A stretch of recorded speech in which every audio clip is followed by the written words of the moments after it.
All right, we are live again. And should do this a slightly different way. Copy. That may not work with split screen. Well, it seems to be working, so who cares? Groups. I go to the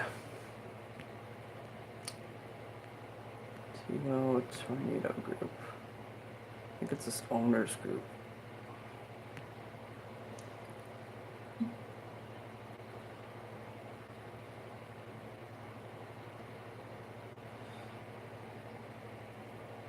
Oh, come on.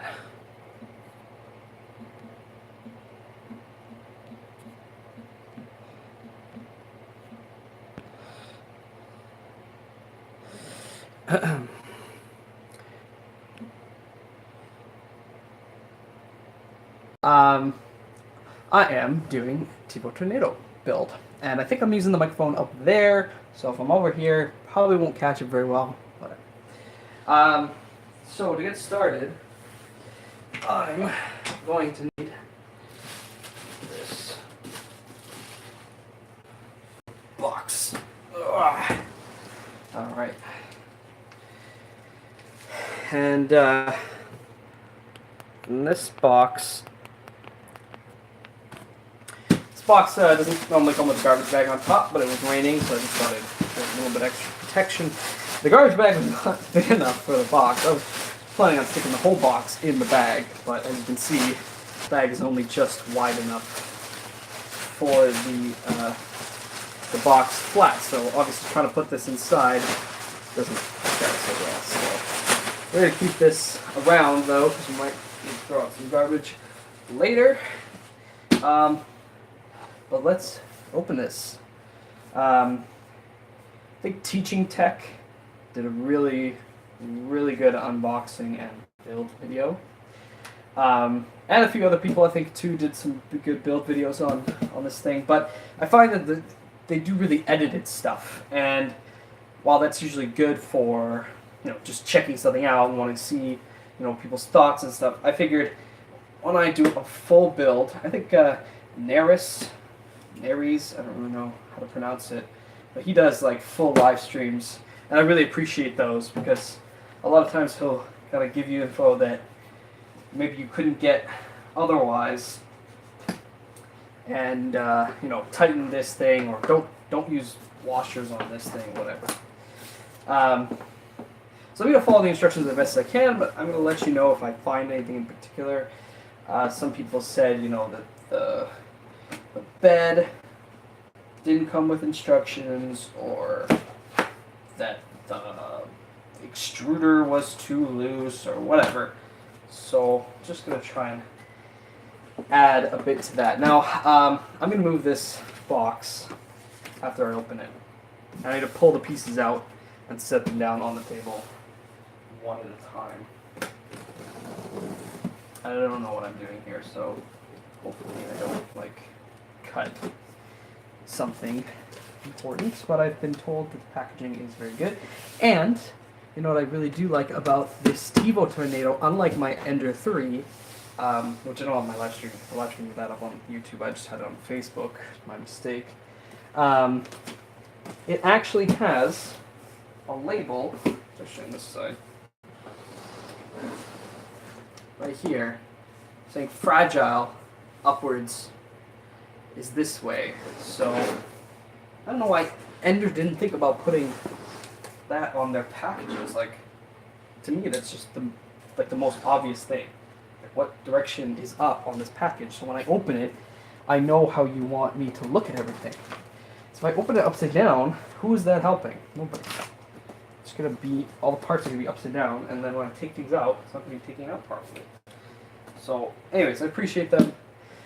I don't know if it's Banggood Warehouse, or that's where I bought it from, or Tevo, who packages it. I would assume it's Tevo directly, and the resellers don't even know what's in the box, because I've seen questions on the website saying, oh, which model is this? Is this the 2018 golden model, or is this the old green-red model? And they don't even know, so I don't think they open these until I don't think they open them. I think Tevo packages them, tapes them, and that's it. So I don't know about labels, shipping labels, all that. I'm sure the reseller has to put those on, but anyways. Okay, so the box is open. And as you can probably see, it's all plastic. And oh, actually, I can't see a single piece of the printer here. So this is the instruction booklet. They've included, and it looks like they have the gold model on it. So we're gonna presume this is the golden model, in fact, which is the one I was hoping for. Because that's the newest model with all the improvements. So, yeah, as you can see, you can't see a single piece. There's some crevices in here, but there's nothing here. So everything's very well packed, which I am happy about. And I think what I'm going to do is probably the opposite. So I'm going to, I don't know why I dropped things, just little ropey things. So I'm going to find the first piece. I'm going to put that aside, and then I'm going to swap the position of the box and that first piece. So I don't really know what to dig into first. None of this stuff seems to really want to come out. But this piece seems like, okay, there we go. So we can, in fact, pull that out, and we can see sort of the frame of, oh, I can't pull that up too far. You can see the frame of the printer, and yes, we can confirm it is, in fact, the gold one. Now my phone vibrated for some reason. Don't really know why. Oh, if you okay. Yeah, so we can see this piece. It doesn't look like it comes out just yet. So we're gonna set this kind of to our trash pile, and we're gonna see what else comes out. So this big piece. We have a bunch of stuff in here as well. So you can just see there's a whole bunch of stuff in here. So this looks like that probably all comes out independently. So again, put this in our trash pile. The packing foam seems a lot better than the Ender. Then again, I did open the Ender upside down, so I don't know. Okay, so we have baggies. So this is a number on it, A3. And you can see it kind of includes all the tools, it looks like. So we have hex wrenches, we have little wrench, and a screwdriver. Now, what I learned using the Ender 3 tools is that these are pretty much trash. I would not recommend you use these at all. Sometimes that wrench is just the right size to get to certain things. So I would keep the wrench around, but I would definitely go out and get another set of hex wrenches. These ones do look a little bit different than the ones that came with the Ender 3, but they just weren't good quality. The fit was not precise enough for the hex bolts, and I ended up stripping some stuff as I was trying to loosen and tighten it, especially the eccentric nuts. So yeah, I wouldn't recommend using any of these. I'd probably just get your own set that you know is accurate. Looks like we have another bag here. This is A1. This is probably the first one. And this one has a sort of T-bracket and end switch. Or probably, it looks like the end switch and the T-bracket are already connected inside the box. So these two screws into the bag. So I would guess that this is the Z-stop. This goes on the side of the printer, you know, kind of like that. So another little baggie. And here we have a 4, so there's obviously a 2 that we're missing. And this, I'm not really sure what this has. This has like wire, an SD card. What is that wire? Oh, it's an extra thermostat, okay. So this is kind of our, I wouldn't call it a spare baggie, but it has an extra nozzle. At least I think it's an extra, because theoretically the other nozzle is already on it. Have zip ties, and we have an extra thermistor? I think it's thermostat. And then the SD card in there as well. It's a full-size SD card, but it could be a SD mini. I don't know, what's that word? Adapter. That's what was the word I was looking for. Here's just a regular USB B to types to I don't know. This is like the printer cable to the USB. So people don't really use this USB anymore. I don't know why Tevo is still using it. Here's our tubing. Not really sure if it's any good though. It's kind of pre-bent. I don't know if that's just from the way they shipped it or if that's how it's supposed to be. And then finally we have our number 2, A2. It's another T-bracket with a bunch of nuts and bolts as well. Anything else in here? Oh yes, there is. There's more tools. So we have a spatula with a wooden handle, weirdly enough. I don't know if that's a good thing or a bad thing. They definitely don't feel like they lined up. There's this big like ridge, so this could definitely have used some more sanding. But you know, it's a spatula, who cares? The edge, I don't know what's going on with this edge here. It does not look like a good edge at all. In fact, it doesn't even look like it's a sharp edge. What the heck? Okay, looks really weird. Here's the power cable as well. And looks like there's one other thing in here. That's this A5, which, is everything backwards in the video? Am I? That's really weird. I think everything is backwards. Huh. What if my camera's doing that automatically? What's this button? That's a filter. Nope, okay. I don't know how to fix that. These are, looks like for the bed.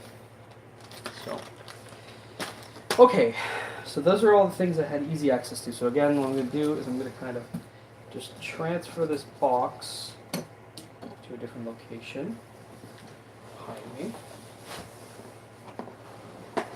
Now the box is open, so I gotta be careful.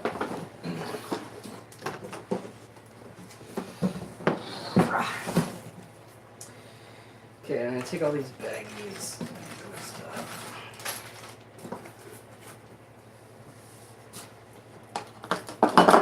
Put them all on the table. 1, 2, 3, 4, 5. Probably not the best place to put them because we probably need quicker access to them, but we're gonna open up this, I guess. It's gonna tell us kind of what we need first. So probably just the best thing to do is just check this out. So there's actually 2 things in here. One looks like a business card, and actually is just a business card with Tevo information on it. So their email, their phone number, Facebook, Twitter, whatever. You can find that information online easily enough. Then we have the assembly manual. This is the important piece. Get rid of this little baggie. So here we have our assembly manual. Again, it looks like it's backwards. I don't know what's going on with my camera there. I hit this button. Is that just going to switch cameras? Yep. Okay, that's not what I wanted to do. All right. So yeah, so let's just open this up. Read me first. Read this manual completely before assembly, then powering up your printer. Hazards and warnings. Tevo 3D printer has motorized and heated parts, blah, blah, blah, electric shock, burn, fire, pinch, static, age. Okay. Contents, letter from Tevo, assembly, fine-tuning, leveling the bed plate, preparing slicing software, how to slice, how to flash firmware, after sales. Okay, so the only thing we really care about is assembly, and then we'll have to deal with the fine-tuning probably after. Remove the parts from the box and remove any tape and padding. Inspect the parts, make sure they are not damaged in shipment. Install the gantry A to the frame B. On the gantry frame, make sure the novel assembly is to the front. On the base frame, make sure the stepper motor is on the back. Use M5 by 25 screws 4 pieces and lock washers 4 pieces. Raise the base frame above the table. I'm having trouble thinking. Install the screws through the base frame into the thread holes in the gantry frame. Okay, so it's just get part A, get part B, get some screws. Oh. Screws and washers. I'm not sure if there's like a best place for this, but I need to grab the gantry and the frame. So I'm not quite sure. Let's see, I can remove the power box. There's a bunch of cables, and I would guess that the cables are connected to the frame. I'm not really sure how that was thought out. Here's this. It's 2 pieces of foam. I don't know if the control box is plugged in there. No, it's not. Okay, so this is the control box. It's not currently plugged into anything, and we don't currently need it. So I'm putting it aside. Hopefully no static electricity destroys it. It sits there, and now I think I just remove the gantry.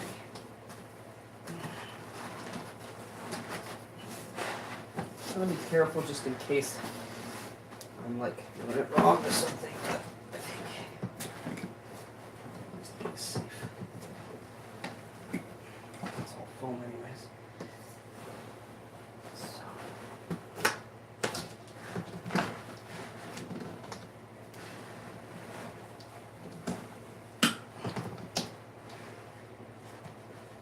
Did I do something?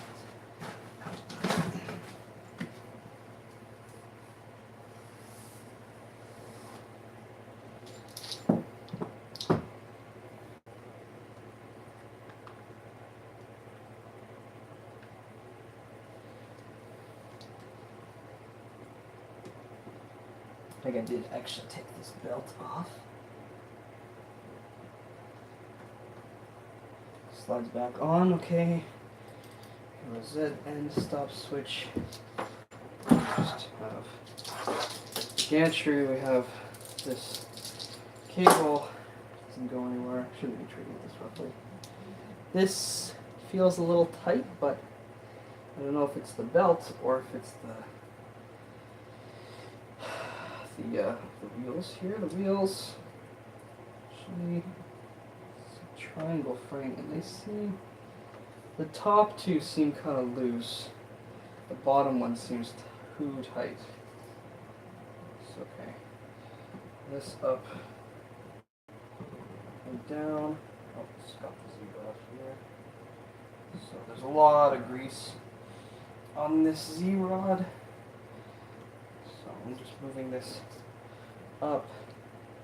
I have to make sure this side as well is secure.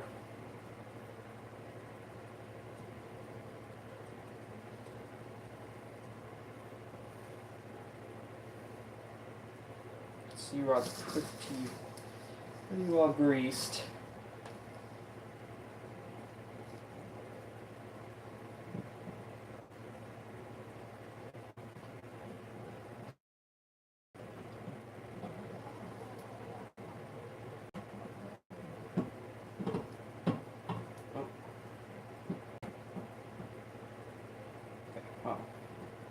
I'm just pulling it up so that it's going to be out of the way for the rest of the assembly. But it's interesting, this already comes with this whole assembly thing is already done. On the Ender 3, it wasn't at all. I had to do all of this, including putting the Z-rod in. I actually can't see it from the signal, so I had to put this Z-rod in. I had to attach the center gantry and the everything, basically the side piece, the 2 side pieces of the center gantry. So don't have to do this on this. I'm gonna put this here. Just don't want it to fall over while I go and get the other piece. This actually has to be facing the other way. And actually, I think I have to lift up the entirety of the foam. So that's all the foam that was sitting in. And there's another piece of foam underneath. just inflate it. So now we have our second layer. Ooh, that looks cool. And this has our actual. Show it here. Oh no, I just can't get it free. This has our actual bed and the bed test that comes from the factory. So they have put this machine together. It has worked. How well it has worked, I'm not confident. I'm not sure. I'm sure it should be pretty confident, but I'm not sure. And therefore, I don't. Putting all that stuff away. Okay, finally, I have the bed frame, and again, I'm just going to slowly lift it up and out, being careful not to pinch wires or touch things that I probably shouldn't be touching. Lift it up. It looks like the whole assembly is kind of sliding, so just being really careful with this.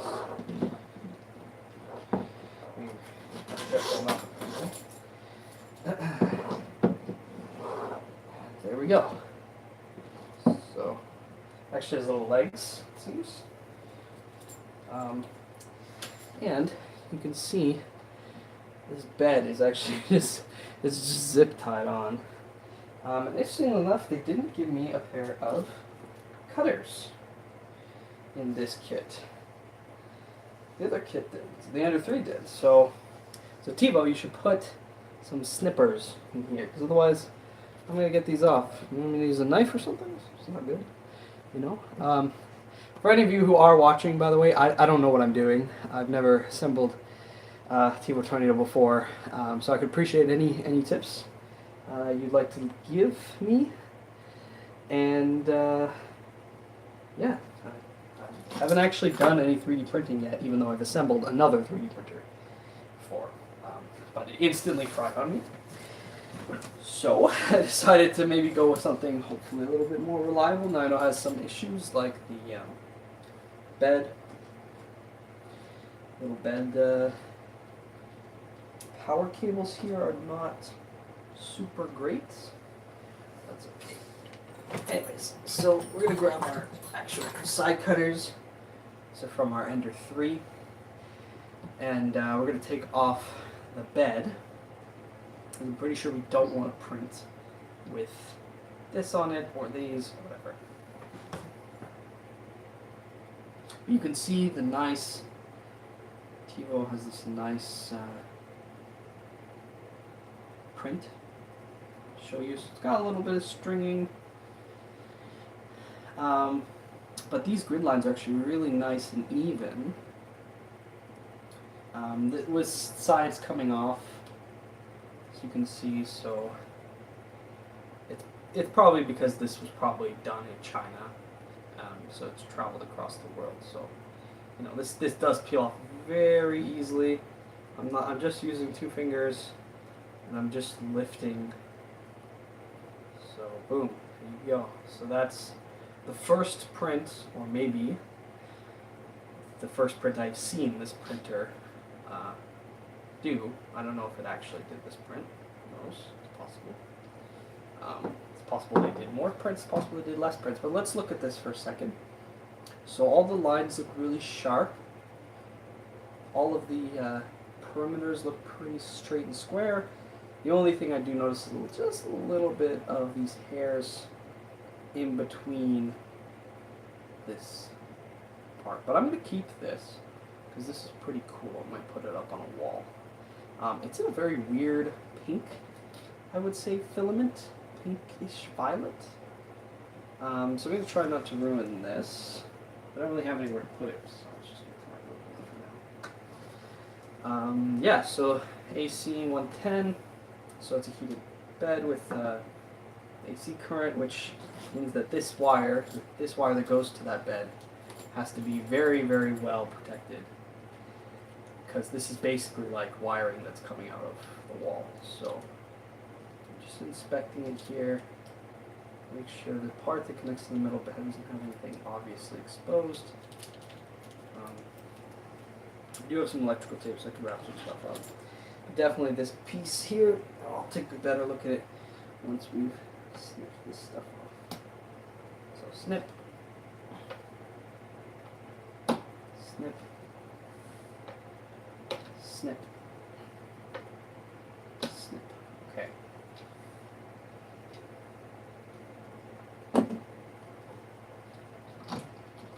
So this glass piece lifts off. I'm going to put this on the foam back here. Inspecting the underside is also probably a good idea, but we don't want to remove the insulation that it comes with. So we're just going to remove this foam piece because clearly this is not supposed to be here. You can see kind of dents that these screws have left in it. We're going to want to remove these plastic. Oh, they weren't even. Oh, they're twist ties, not zip ties. So I didn't need to cut them. I could have twisted them. Fine, fair enough. We don't need this anymore. Oh, that was beautiful. That's fine. Yeah, so this is the actual bed surface. It seems maybe to have a bit of. Oh, maybe that's the entire bed lifting out. Yeah, okay, so it doesn't have any weird flex, I don't think. It moves along, you know, okay. I would say maybe it's a little tight, who knows. But this is not the stage that we're at yet, so we can leave this bed piece aside for now. The stage we're actually on is assembling these two pieces. Now, it doesn't actually tell me where I get the M25 screws from, but it can't be in here. There's not in here. So they must be in here. Do see some lock washers.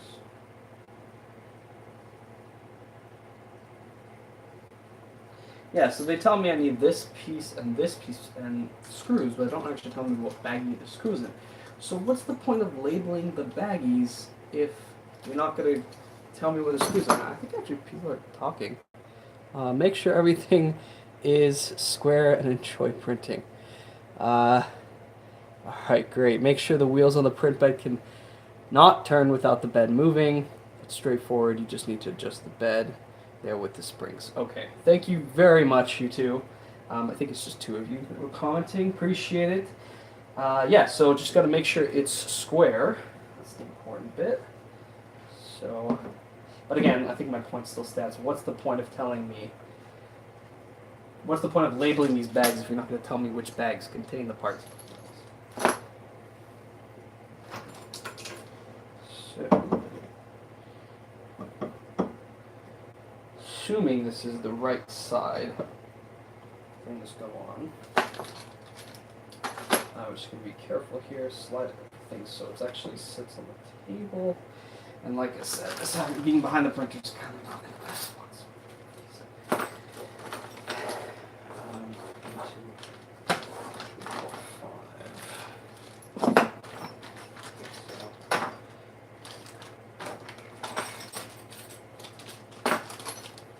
Okay, so these are, I would guess, hex heads.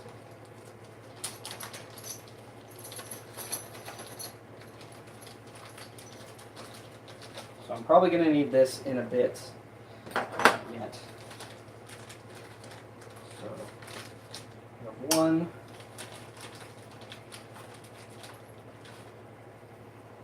2, 3, 4. So we have 4 exactly of these screws.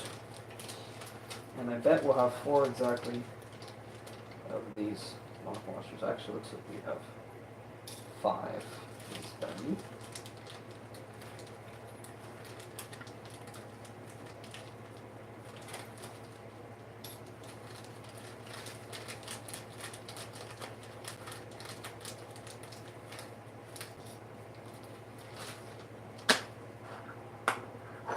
Now, question is, how square is this piece? Because this piece needs to be accurate as well. But we have our four screws here. Now the question is, what's the best way to screw these underneath, right? It's not really clear. I'm going to assume maybe if I tip one side off the table, I can now get underneath there. So, as I mentioned before, I'm not using the included hex keys. I'm going to use my own. So I need to find out what size these are. Looks like it is 4. I would say that's 4 millimeters. At least it's 4.0 on my hex wrench. So, we at least put them in by hand, and hopefully that'll kind of just hold it.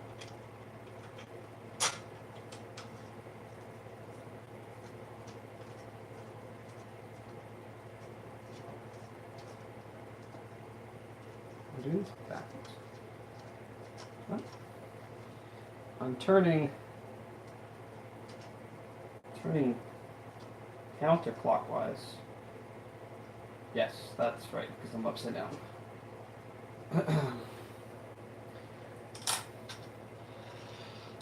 I'm just gonna hand tighten these two. Oh, uh-oh.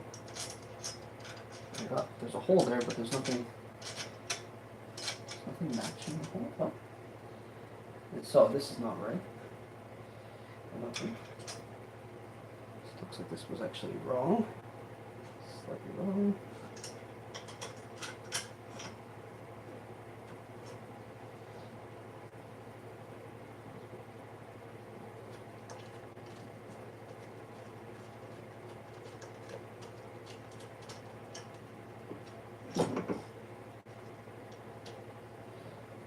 If I lift this, I'm limited to, okay, so now we have it, correct? Because I can't lift that piece.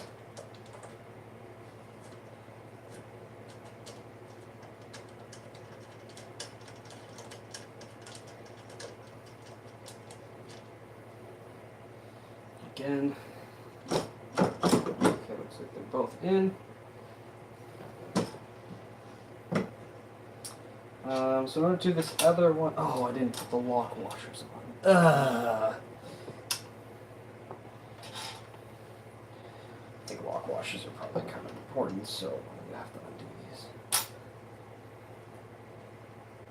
But I have one in, so I can just take out one at a time. Put the lock washer on and then put it back on. Should be all good. Again, just to test that. Yep, so that one's in. For sure, put the little lock washer on. Do.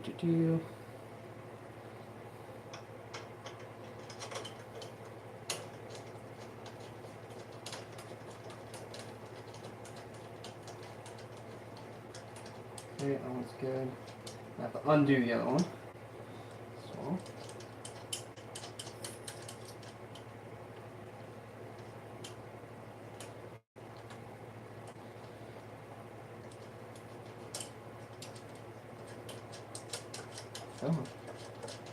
Alright, so we got that out. So put this lock washer on and then stick it back.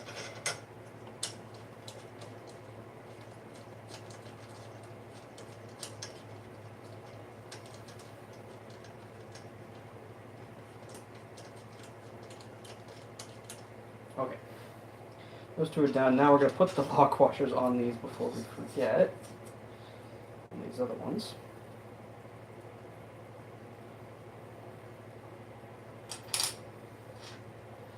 Now we're going to rotate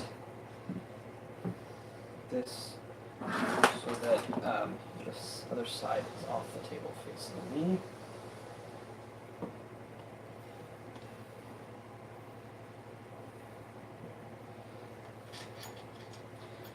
So now I think part of the trick will be what I'm doing here, where I'm leaning it left and right as opposed to leaning it front or back, which should help maintain squareness.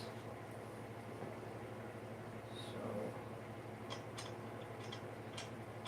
put these bolts up in here. We'll tighten it just a minute.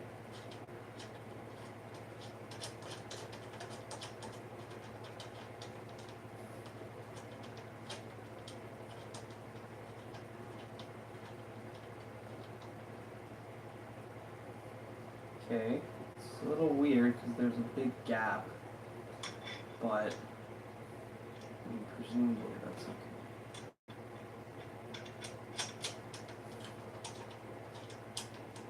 Because it goes through the extrusion part, not the flat part. Weird, but okay. We got some other person coming out. I didn't see the comment. Read the comments. Print head should be facing. Sorry. I was so excited I didn't even think about it. Thank you for catching my mistake, or else I would have been very confused here. I only see the comment like flash up whenever I look at the things, so if I'm not paying attention, I'm gonna completely miss it. The other name is that it's all the way up there. I don't have my glasses on. Anyways, let's undo these, which means going the opposite way. Spend another 5 minutes doing that. So the only negative about flipping things around constantly is probably you're going to forget the orientation things already.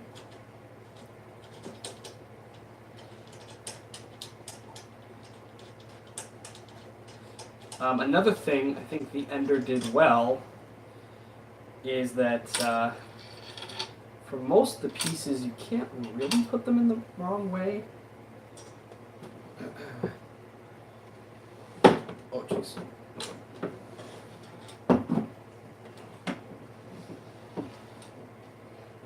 Should be doing this all at once.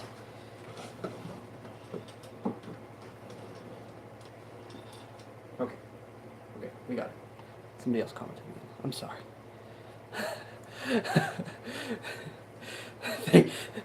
Thank you, senpai. You have the green one. Is it the green one with the red bed? Because I think that was their like V2 as opposed to the green with the green bed. Oh come on.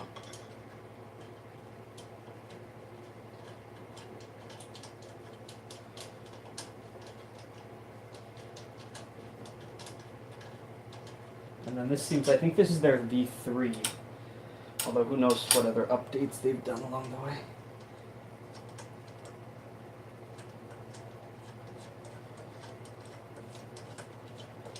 I'm going to ask for help. Okay. Magic time.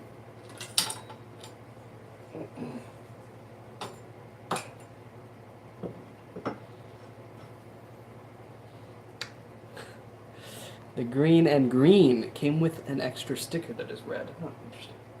Yeah, I've seen the ones that have the red, the green with the red bed, and they also had extras that were red. That's not right.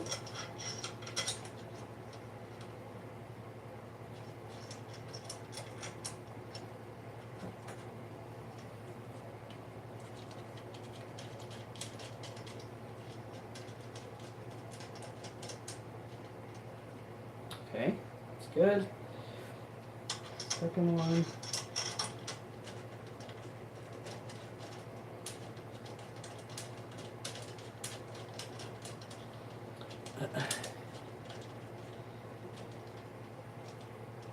I'm presuming you've done a lot of mods to yours, because I've seen a lot of people with mod videos and stuff. Okay, so those two are in. I'm going to do my lift test. That works. So let's go back. Rotate everything together. Holding it so it doesn't shift too much.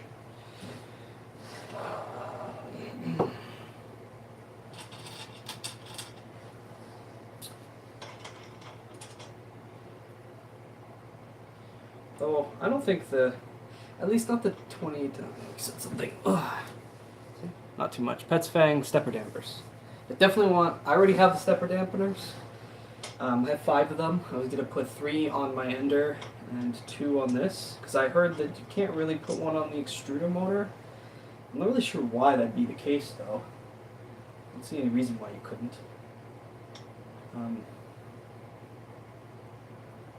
Oh, maybe because the little thing that comes up, the axle or whatever you want to call that, maybe that's not long enough. Come on.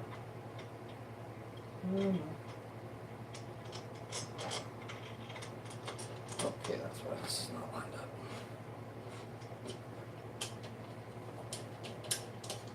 There we go. Ugh, what'd you say? It adds too much flex to the extruder. Oh. Yeah.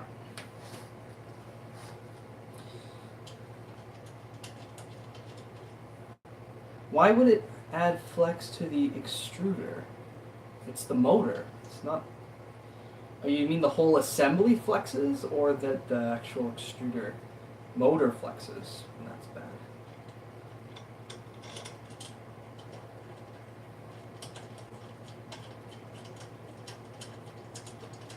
Okay.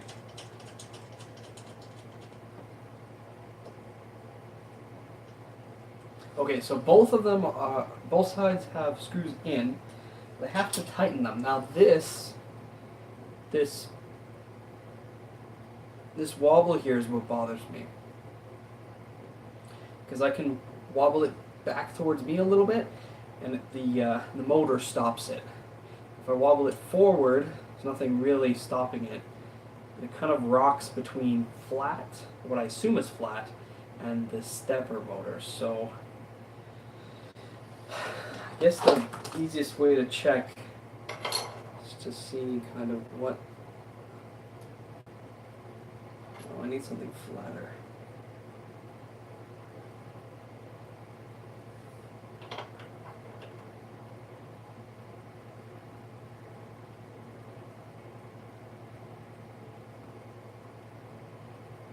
Okay, so I think I should just hold it like this and screw it in. Before I start tightening things, though, do you have any suggestion as to how to string relief for the power bed and bed leveling knobs? It will go away once you get it tight and get the braces on. Okay. Okay, so getting it square is not such a big deal right now. I think you or somebody else said, get it square.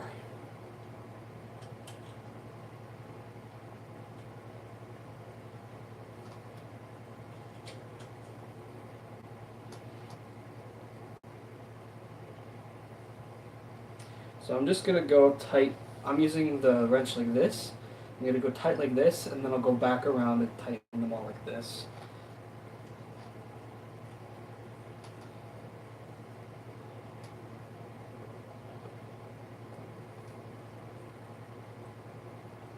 And obviously assembling this could probably not take that long, but I'm being really thorough because the more thorough I am here, the less problems I'm likely to have in the future.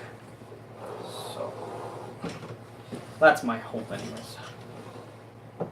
Though there's a lot of things that probably need tweaking anyways. What the heck? Where did that come from? My ceiling? Let's go with a piece of fluff. By the way. I'll check the comment in a sec.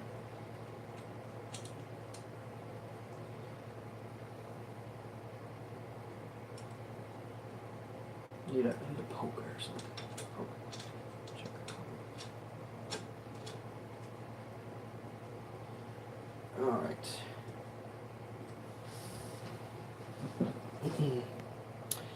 Oh, okay, nothing. All right, good. Seems I'm not screwing anything up. Instructions. Oh yeah, I want to tighten everything now. So there isn't really a need to do that. I can here. So I don't know if I should leave them semi-loose until I put the side braces on, or just tighten them now. But we'll follow the instructions and just tighten them now.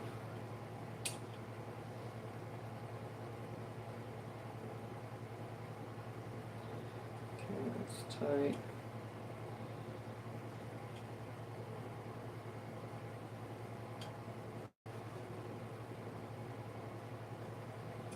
That's tight. Just go back to this other one.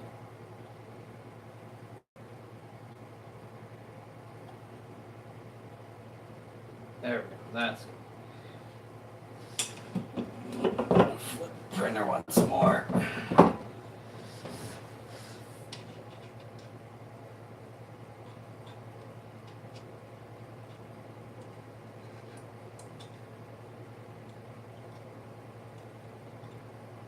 Come on.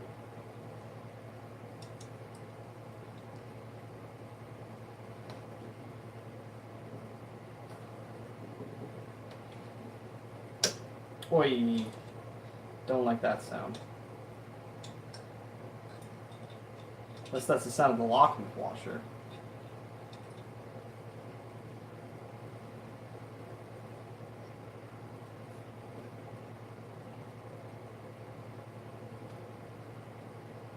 Okay, that's probably good. I'm really worried about that sound. That doesn't sound good. Okay. Okay there, bud. It's time to look at the next set of instructions.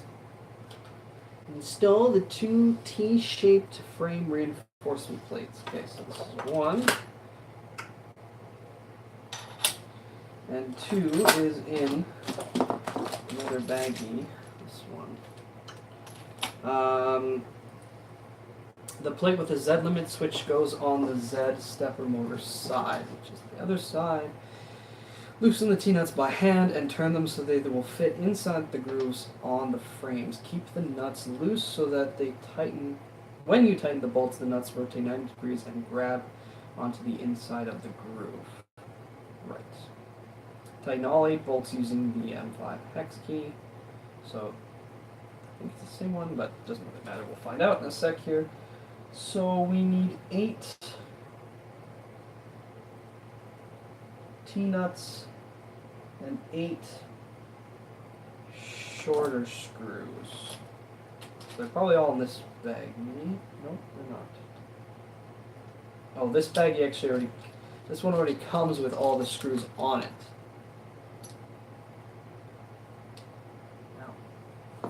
Whereas this one doesn't have any of them, so I need the screws and the nuts for this, but this one has all the screws and nuts for itself. So I should probably use this one first, just so I can see how this operates.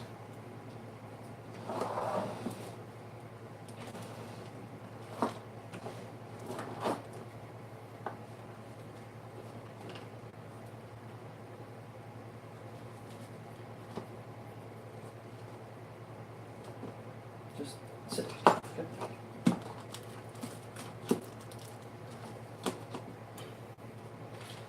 Okay, so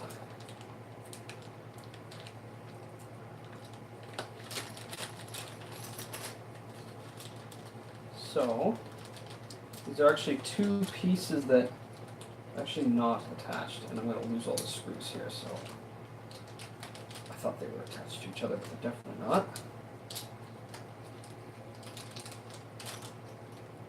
Okay, so this piece is actually 2 separate pieces. This black piece on top and the orange T piece on the bottom, if you can see that. The bottom screws already have T-nuts on them, and the other one needs T-nuts. And they are in the baggie. I just lost them almost. So there they are. And, I mean, weirdly enough, there's nothing stopping me from just putting them on. So it looks like the T of the T-nut goes away from the meat screw, I guess. And you have to kind of put them on. Okay. Just putting them on really loosely because you have to fiddle with them probably. I wish you could time the comments so they stayed longer, but because I don't know if there's a new comment. I'll say like the time I look. Anyways, okay, so this is kind of assembled in its own little piece, and it looks like there's enough room to slide these two pieces up and down. So maybe if you needed to adjust your Z limit, you could.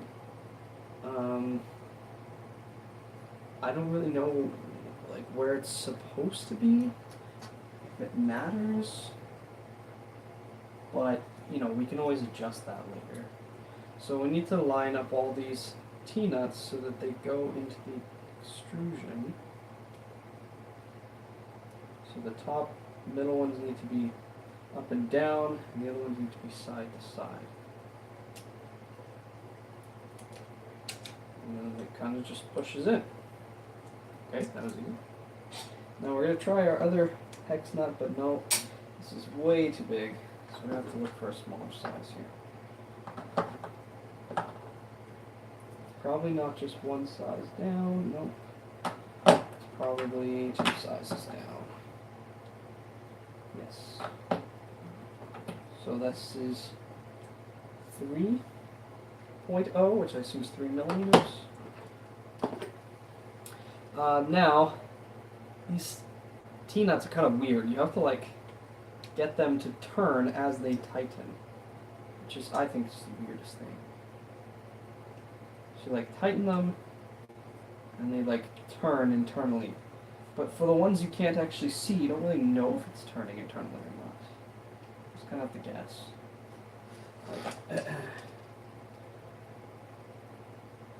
At least these ones near the outside I can see if they turn or not, but the one on the inside I have no idea if it works. But the good news is this didn't seem to need any weird, I don't know, tightness or anything. Like, didn't seem to not fit. So if it fits, first try, it's probably pretty close to being level up and down. So we tighten a little bit, and then we're going to go over them again. Just give them a bit more torque. Really bite. And of course, the ways these work is they're not screwing in and holding onto the piece. They're screwing the nut and the bolt together,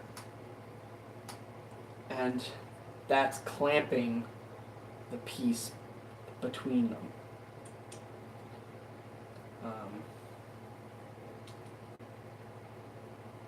I assume the reason they did that is because you're not drilling into the structure of the actual machine, so it's probably a bit stronger overall.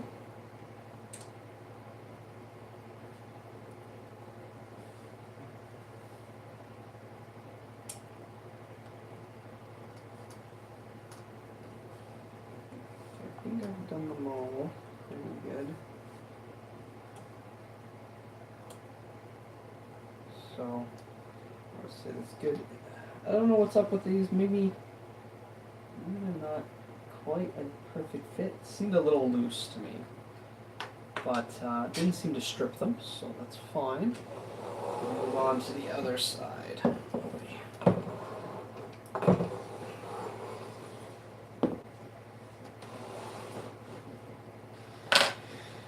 Okay.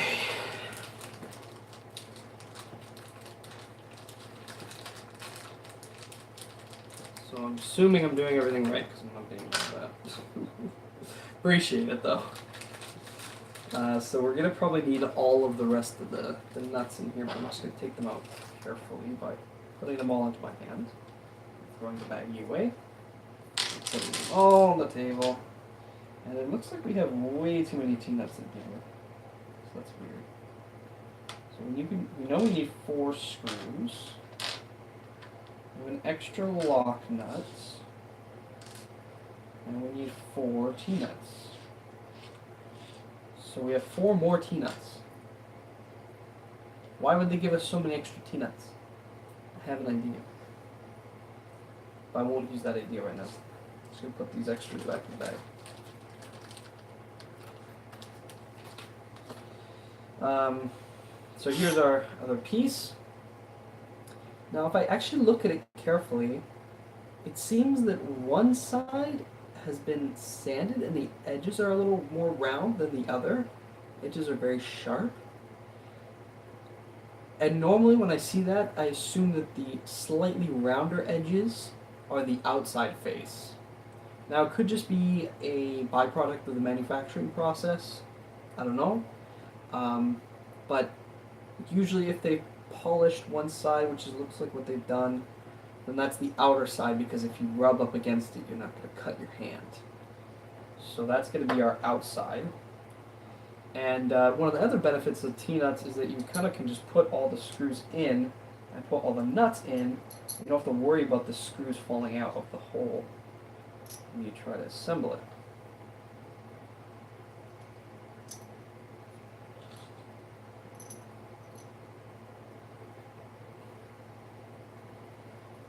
So I'm actually just pressing the piece into my hand to keep all of the screws in place while I put the T-nuts on, and I try not to put the T-nuts on upside down.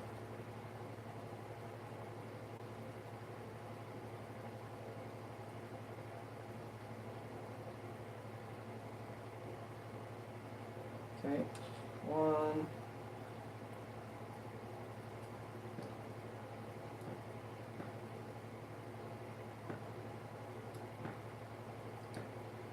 Two.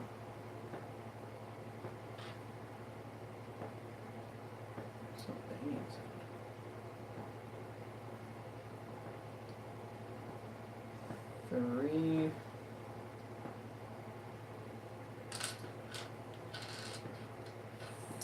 Oh, I lost one. Almost had it. So now I can just put the last one in without worrying about the other screws. 4. Awesome. Okay, now I have to line these up once again. So the 2 in the middle have to be horizontal. The 2 on the sides have to be horizontal, and the other 2 have to be vertical, sorry. And yeah, it should just slide right in.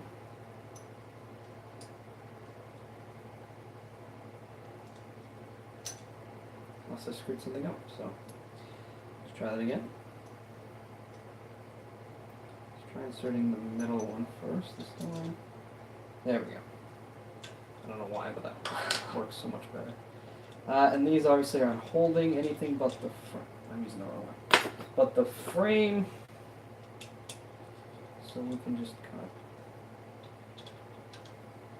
make sure, as long as the T-nuts are doing their T-nut thing, that's all good. Oh, I found on the Ender 3, I didn't feel like the T-nuts were really, like, turning how they're supposed to.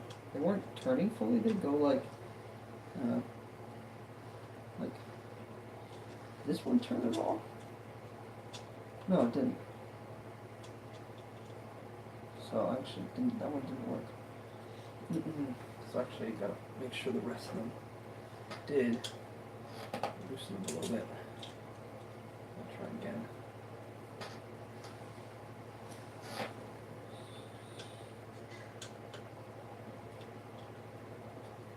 So it has to be loose enough so that it can actually turn, and then you can clean it from there.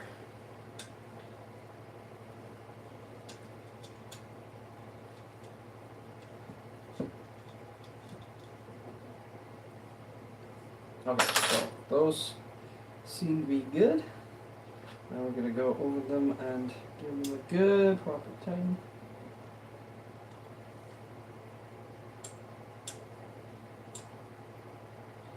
And as you mentioned, hopefully this solves any squaring issue. So this is definitely a good idea to have these extra supports.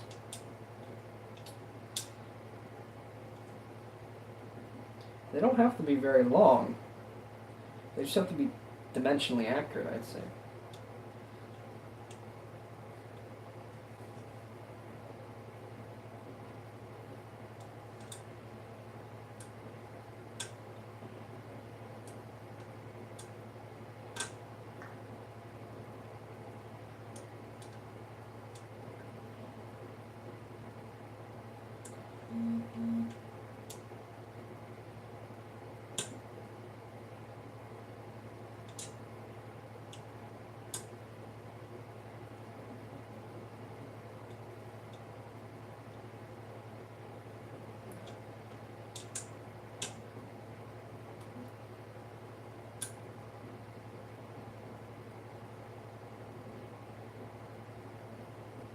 Okay. I think those ones are good. Now we can move on to the next step, which is assembling, connecting the electrical cables. So in order to do this, we're going to have to make room for the electrical cables. Which means we're going to turn this so it's facing forwards, I guess. Although we should, I guess we could turn it the other way around, facing backwards. Yeah. But then the control box would be on the wrong side. Okay, let's put it sideways. Gives us the most room on the table. And let's just read through the instructions first.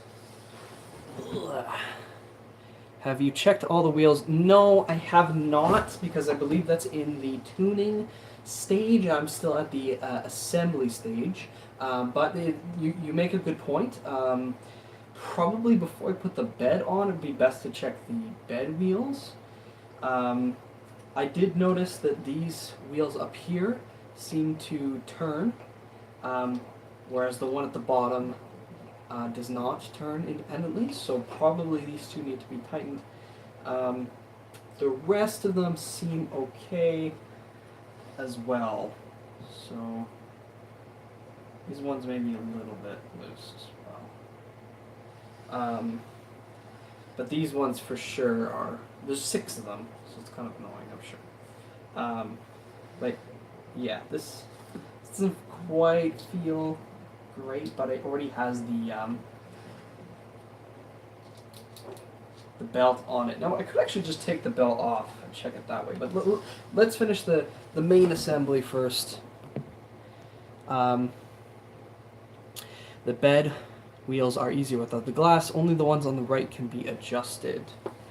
You're talking about these wheels on this side, as opposed to these ones, or the right side of the bed. Oh, on the print bed. So this is the front of the printer. So these left side screws cannot be adjusted, but these right side screws can. That's very strange, but okay, good to know. So I won't bother trying to tighten the wrong side.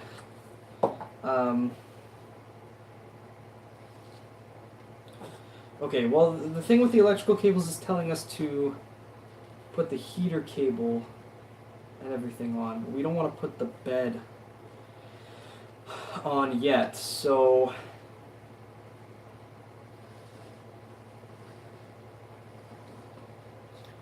PTFT tube and the thing is the only other thing left. So okay, maybe this is the best time to do the wheels. Now the question is, how do you best do the wheels? I'm assuming there's going to be hex nuts on the underside. Boy. I don't know how safe it is to lie the whole thing on just on the side. Also, that takes up a lot of space because this thing's so fucking tall.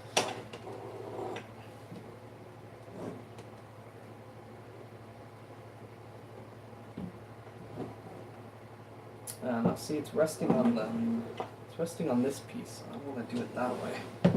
Let's check what you have to say. Eccentric nuts. When you turn the nut on the underside, it will move the wheel to the left or right. They give you a wrench to adjust them.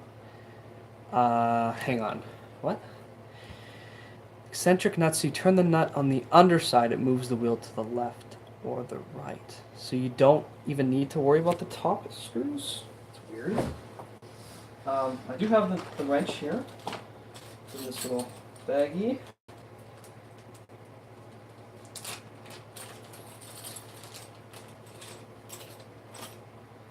I've not really worked with eccentric nuts before, except when I was trying to assemble the Ender 3, but I didn't even get to the fine-tuning stage because the thing blew up. Okay, so we're going to use this wrench on the underside to adjust it, right? Not these top ones. The underside.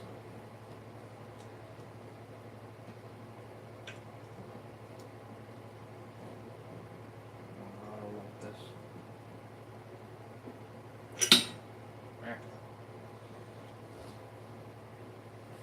so this is the front of the printer. These right side wheels are the ones to adjust. Wait, what?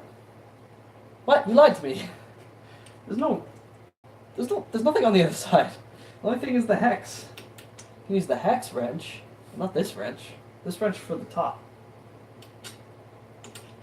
Unless I need to be holding the top and then tighten with the pen. Let's lose it. Take a close look at them. Between the bed and the wheel. There's nothing between the bed and the wheel. Or am I looking on the wrong side? I am looking on the wrong side, okay. Okay. It's actually the other side. I don't know. This video is mirrored, so maybe that's why. But it's actually these ones that I can wrench. I guess we have to fix. This is risky. I guess we have to figure out which ones are not good. So you said the wheels should not turn on their own. So one of them turns really easily on its own. Another one turns just with a bit of resistance, and the middle one does not turn at all on its own. It only turns with the bed. Stop buzzing. Light. So that means that the ones that are turning freely have to be tightened, if I understand that correctly.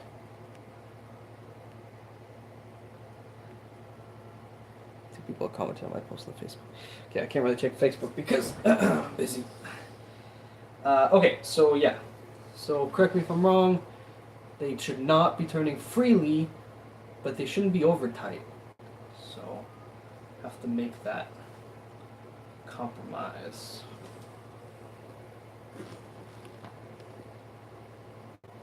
Okay, risque.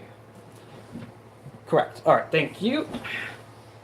This one is way too loose.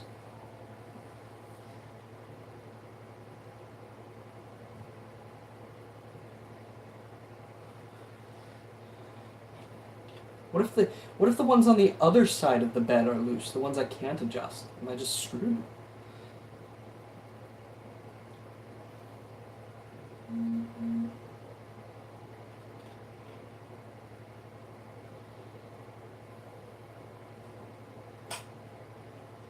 I went the wrong way.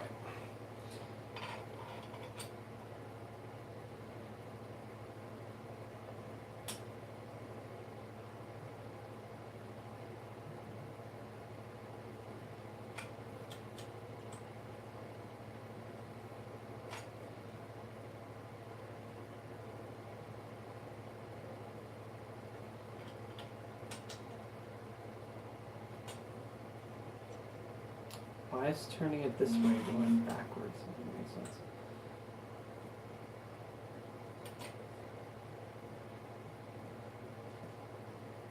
I'm tightening one and it's like screwing with the other. It's really weird.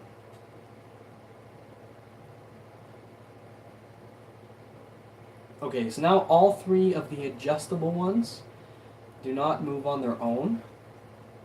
But the non-adjustable ones do move on their own. So what do I do about that? Nothing? So I'll wait for your response. It squeezes. So do I need to over-tighten the ones on the adjustable side to correct for the non-adjustable side? Or is this the real life? This is just fantasy. This one's like super loose, it's just spinning. It's almost like it's warped. Weird. Very weird. You may need to. Alright, well, I guess I will need to.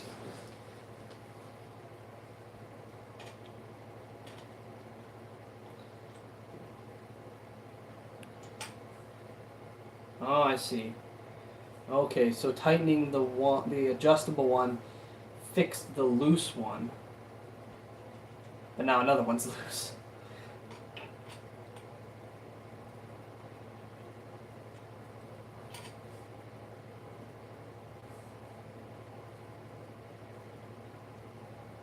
Okay, perfect. Now there's only one loose, one of 6 loose ones.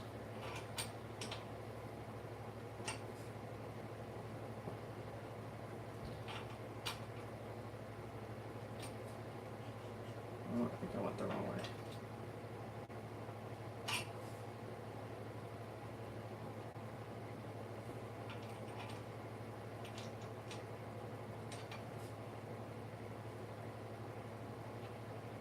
Almost.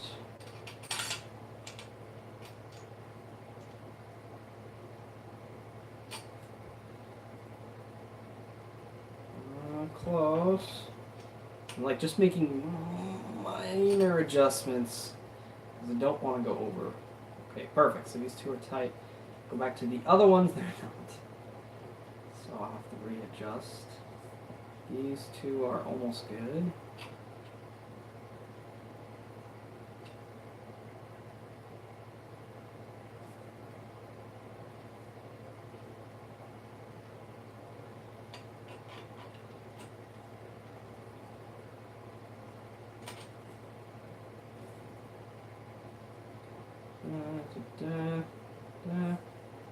Oh, still one. Oh, now it's a different one.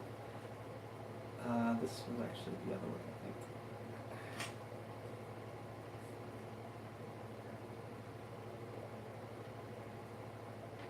think. Just a touch more.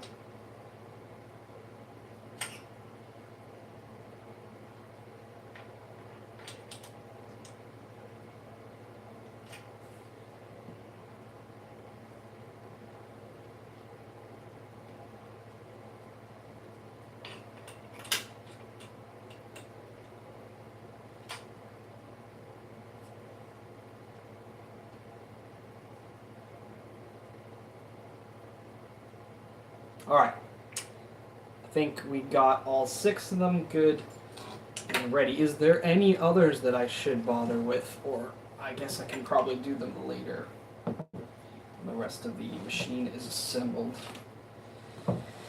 So, going back to this step, we now have to assemble all of the electrical components. Thank you for that advice, by the way. Appreciate it. So connect all the electrical cables.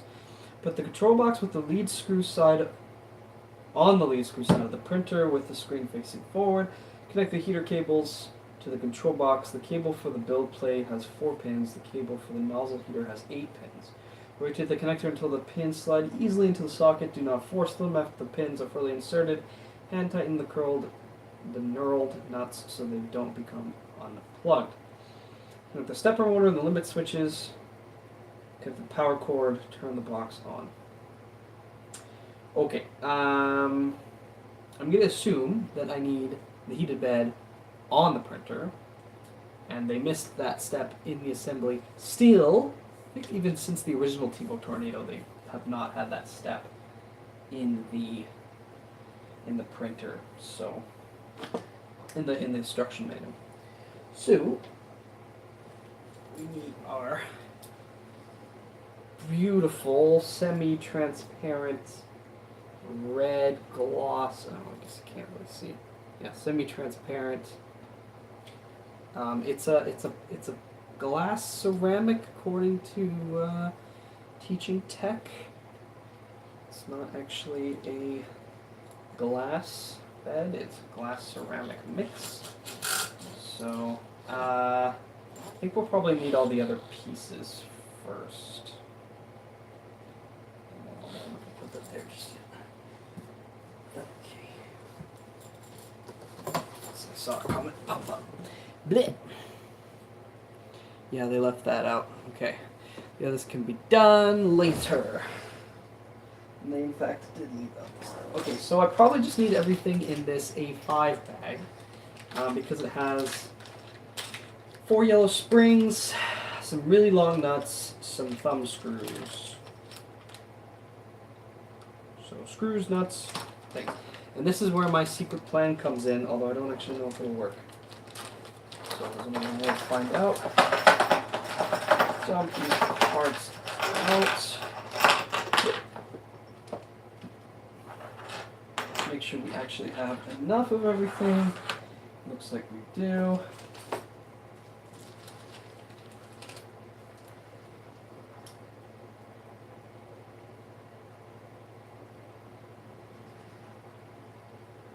Okay, so my plan is going to work.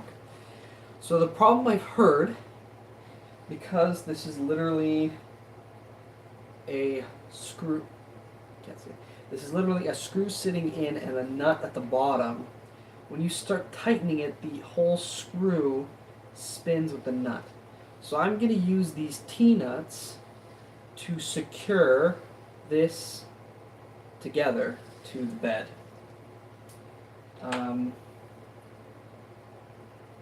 And probably something a little bit different, like a bolt with, some kind of protective, like a plastic washer or something would be better, because I'm not sure how easily this glass can crack or scratch. I don't want to have to order a new bed, to be honest, but I think it'll be okay. Tell me now if this is a terrible idea.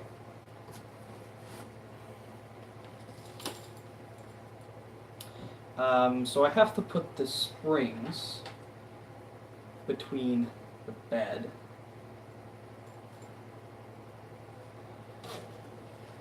So get this wire behind the bed and then slide this in. Okay. Then we have our springs. Not really secured there. I kind of want to do this one at a time.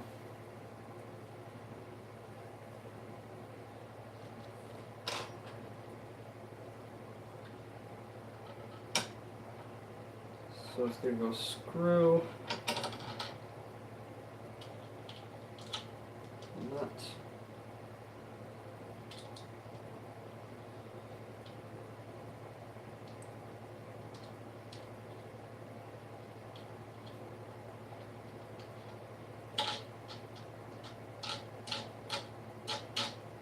it's not quite a wing nut, so this is kind of annoying. I guess I don't have to do this long.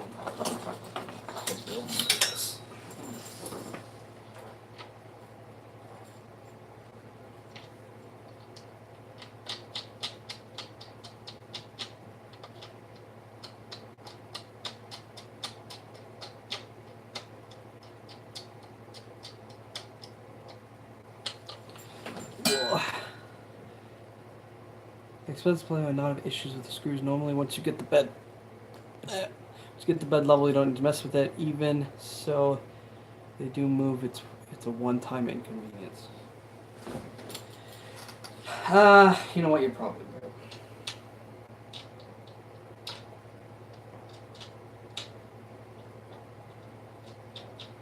This is better not to risk it.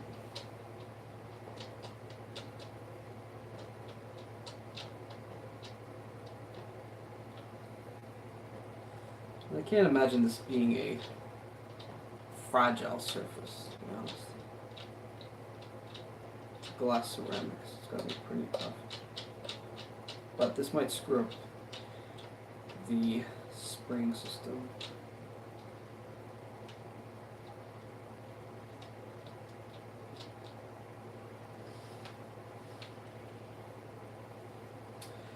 Okay, so let's put all our screws in here and now.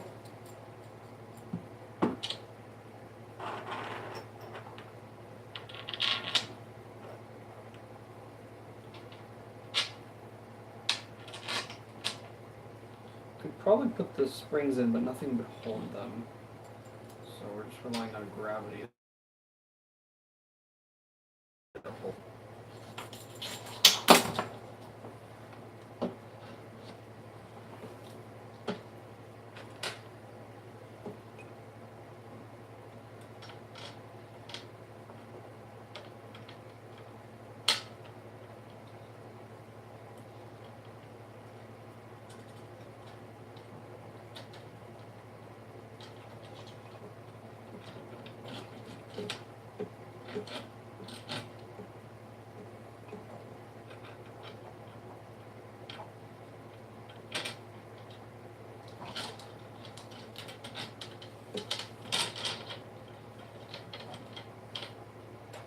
sure there's probably a better way to do this.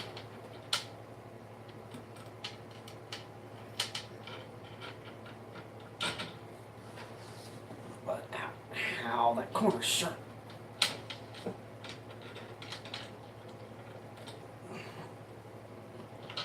One corner left. Go. Yeah, we got it. Right. Okay, there we go. Oh, this one came up. Right. Okay, last part is to just put these little thumb screws, which are not thumb screws at all. They're basically nuts. Like, I don't foresee these being easily turnable.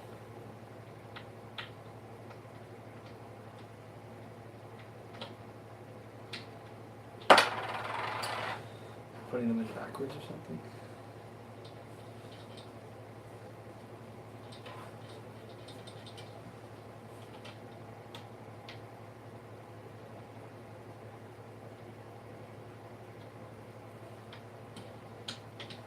I was attempting to put them backwards. Not the smartest.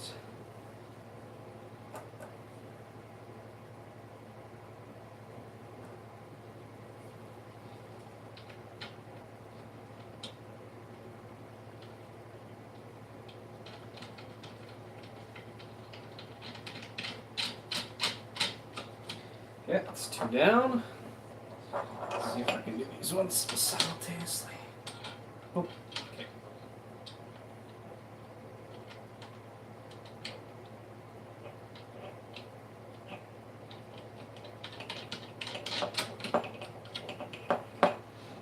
And the last one.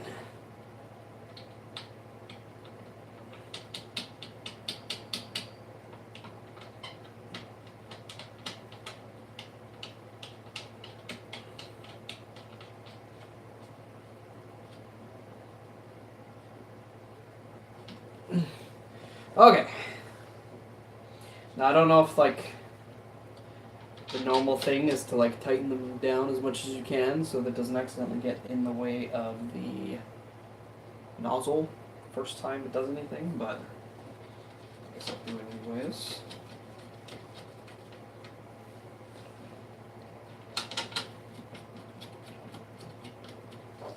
I'm just kind of compressing them by hand and then tightening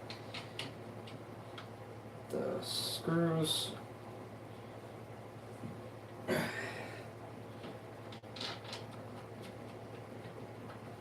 who knows?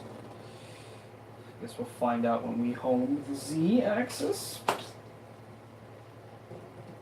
Okay, now the actual next step is to attach the electricals. Connect the stepper motors and the limit switch cables. The Y cables go into the stepper motors and the limit switch to the back of the base frame. The state cables go into the stepper motor and the limit switch to the lead screw. The side of the base frame, the X and extruder cables go to the gantry frame. The X cables go to the stepper motor and the limit switch runs the belt. And the E cables go to the stepper motor that drives the extruder. Okay, that was a mouthful. Connect the power cord and turn the power on.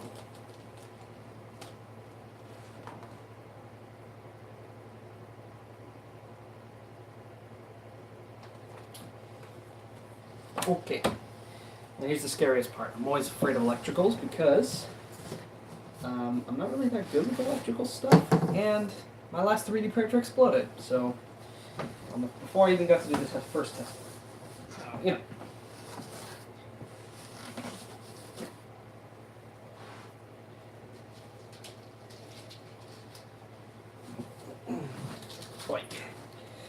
Now, this does in fact say AC 110, so I think there's a way to check if the power supply is actually set to 110 on the inside. I don't know if that's a thing. I don't know. Am I supposed to open it up and confirm that it's 110, or just trust it?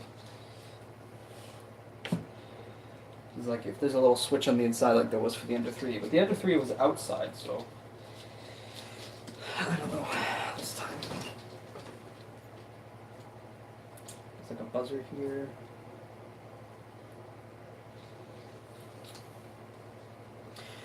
Okay.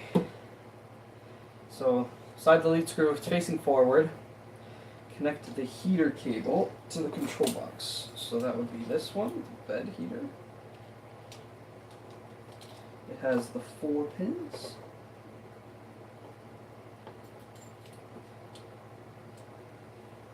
The notch has to line up so you can't get this wrong. Okay, and then tighten the grub.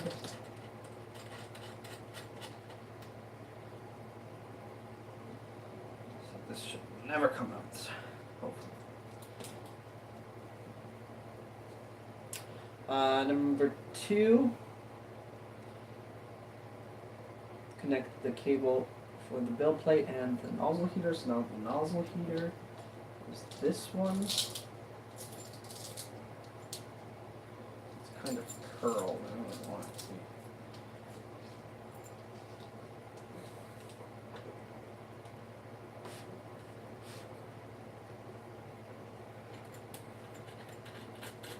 Tighten this one as well.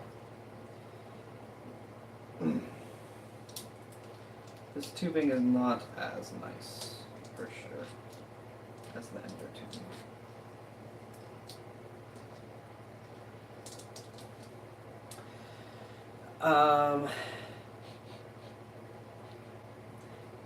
I smell electrical stuff, and that's not a good sign, to be honest. And tighten the nuts. Okay, connect the stepper motors and limit switch cables. The Y cables goes to the stepper motor and limit switch to the back of the base of the frame. So this is not it. This is not it.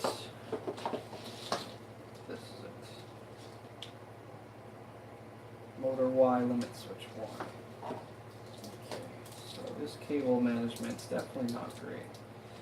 So we have motor Y and limit switch. So limit switch is going to go this way.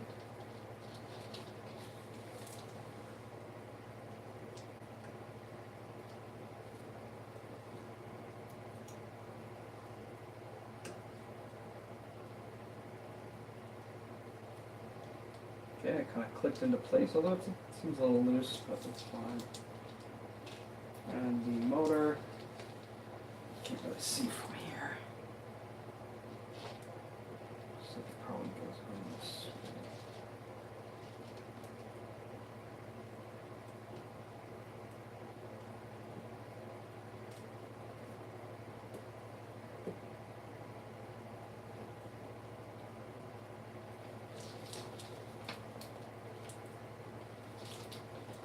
Okay. Not liking this curled cables. Should be straighter. The Z cables go to the stepper motor and the limit switch to the lead screw, so that's these ones. Go here.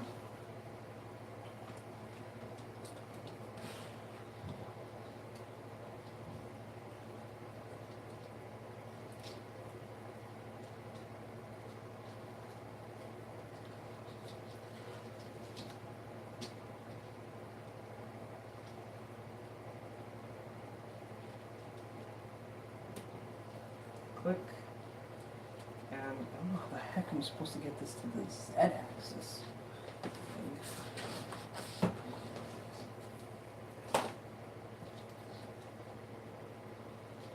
What the heck? This literally does not reach.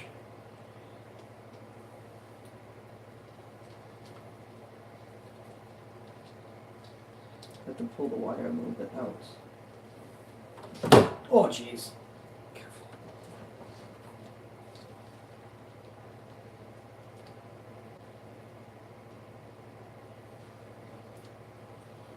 Is that really the plug for it? It's really ugly.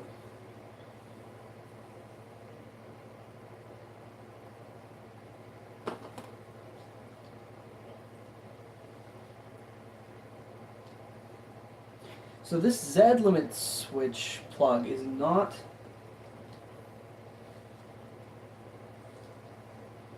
It's not right. Like, there's something wrong here. It has to come up from the bottom. There's like no good way to access that.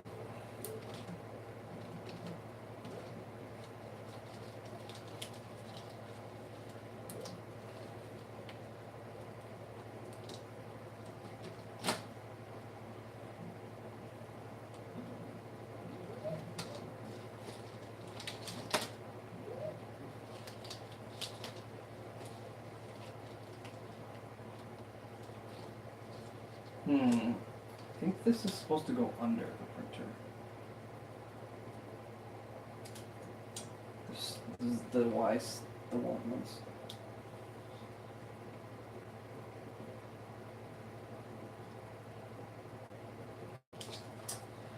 I can't take them out.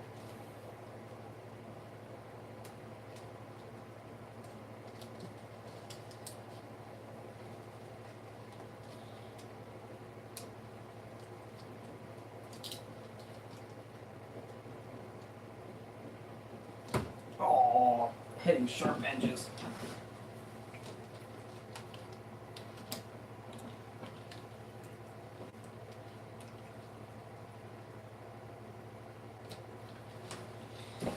It's the only thing that makes sense with this to go under the printer so that it doesn't get caught on the bed.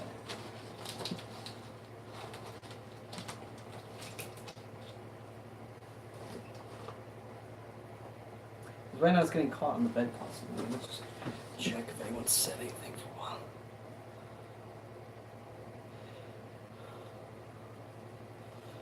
while. You did better putting the heat bed on than I did. Sorry, I didn't see these. You can check the distance by manually lowering the Z until it hits the limit switch of the bed. I would do this before you try to home. Good point. I didn't open mine. It was fine. I had to pull out some of the sheet. Okay. All right.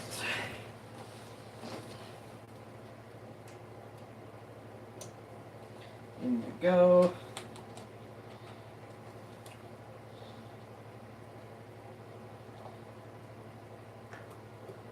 In you go.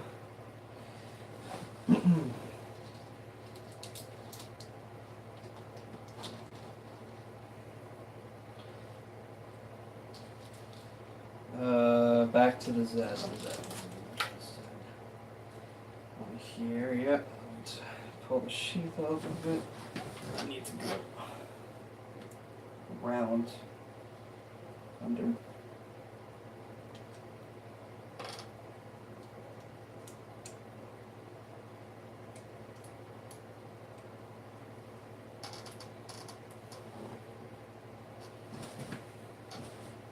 Okay, so I've got that.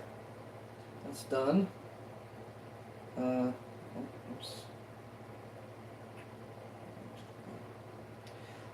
Now we should just be able to plug in the final set of cables, which is to the extruder and the X motor. So these are all nicely labeled. So we have this one that goes to the X motor, and it goes this way.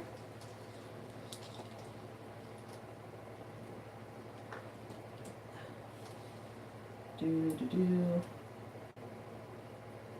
Boom. Alright, good. Next we have the extruder motor. That one should be also easy. And finally we have the end switch cable, which again is really funky. Has to kind of go here into this weird protective cover.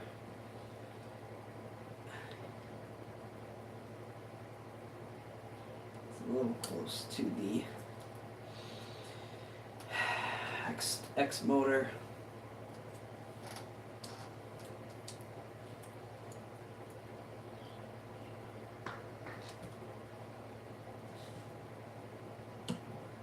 Done. Okay, probably want to zip tie this or something so it doesn't accidentally rub on the belt.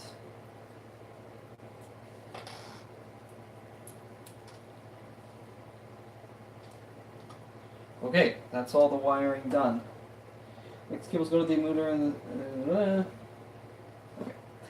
Before I plug in the power, I'm going to do what you suggested. So let me put this down till it hits the switch.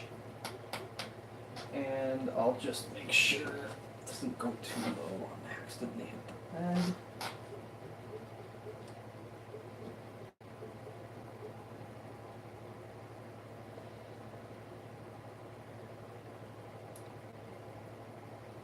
Okay, that's it hitting the end switch. Doesn't look like the nozzle's that close to the bed, but actually is basically there. Okay, so there seems to be some flex. Seems to be a bit of flex when I let the Z motor out a little bit more than it's supposed to go, I guess. It, like, the whole thing seems to flex a little bit like that. I don't think that's supposed to happen.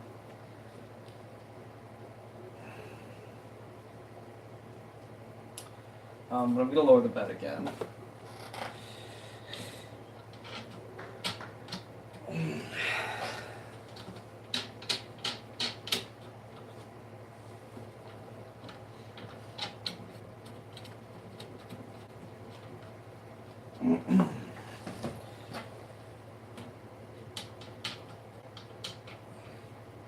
Okay. I was using a big stack of paper, so that matters.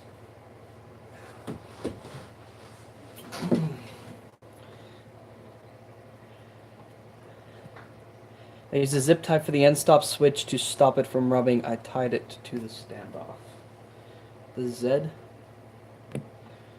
end stop switch? Yeah, what I was talking about. Yeah, right here.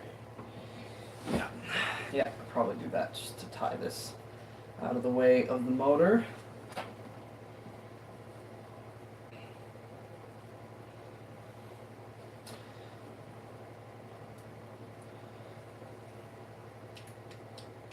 Interesting. Yeah, let me check this again.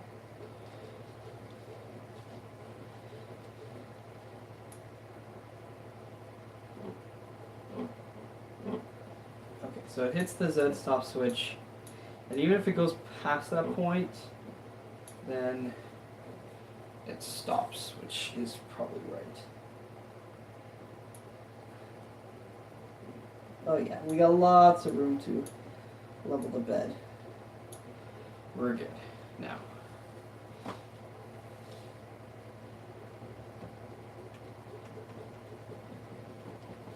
Probably want to spread this grease out a little bit more. It's all clumped right around the Z limit switch, but I don't know what the best way to do that would be. Do you have a suggestion for the grease that covers the Z screw? It's all kind of clumped around the actual, this part. There's some on the shaft above and below that point. There's some up here as well, but there's like looks like there's a gap. I don't know.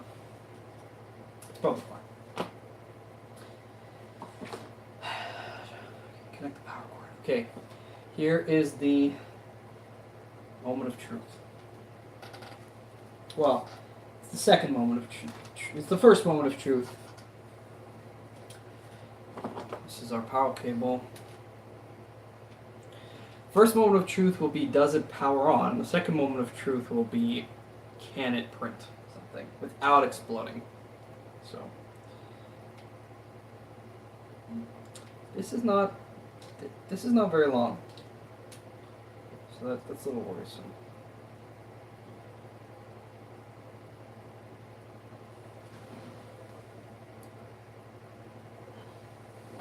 Also, I'm not sure if it's off or on. Let's quickly test that. I think it's actually currently in the on position, so I'm going to turn it off. That's weird.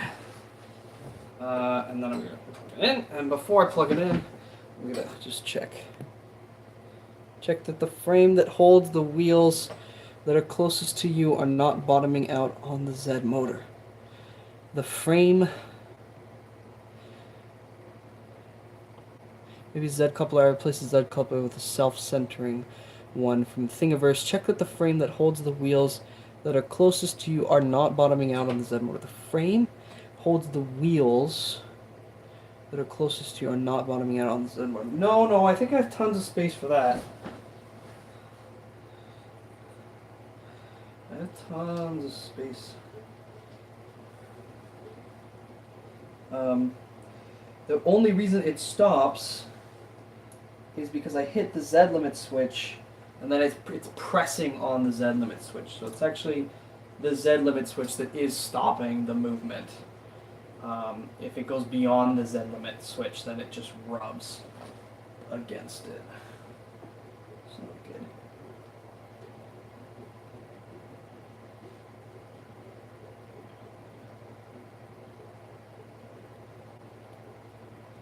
Okay. Moment of truth. I'm going to take my headphones on. I'm going to crawl under the desk so that if it explodes, flames they go up. I think that's a solid plan. Don't you? I'm not kidding. I'm actually doing this.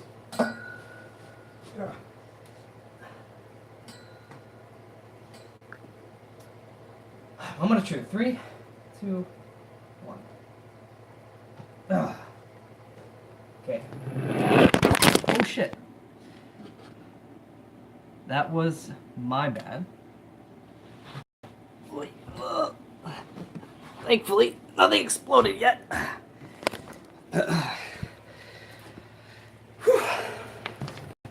Okay, it's kind of risky.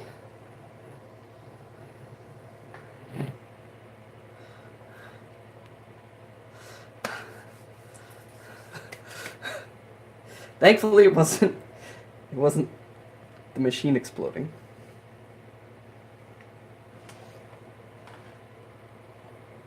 Okay, so now we're going to, I guess, attempt to power it on. Just protecting myself. Okay, it's on.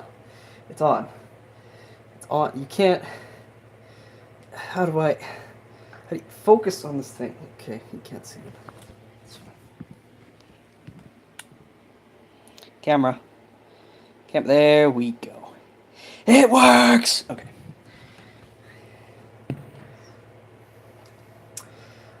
So it's working, and I'm alive still. So that's excellent. Okay, heart, slowing down. All right. So we powered it on. The last step after powering it on is to check the PTFE tube assembly. Do we need to heat the hot end to do this? It doesn't specify. So let's just try and do this by hand, I guess.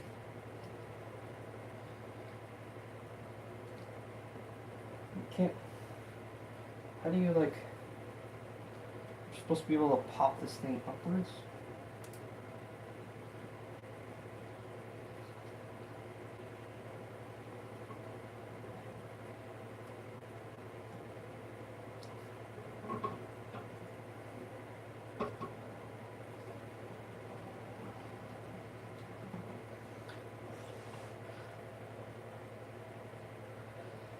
Well, homing, keep your finger on the power button just in case the limit switch is bad. Okay, good idea. Good idea. I don't know how to check the PTFE tubing.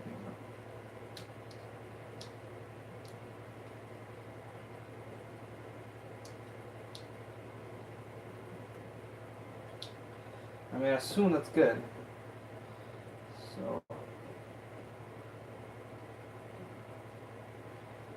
I don't know.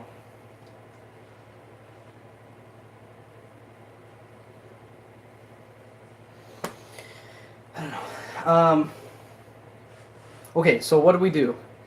We home one axis at a time with the Z being the last one. Sounds good.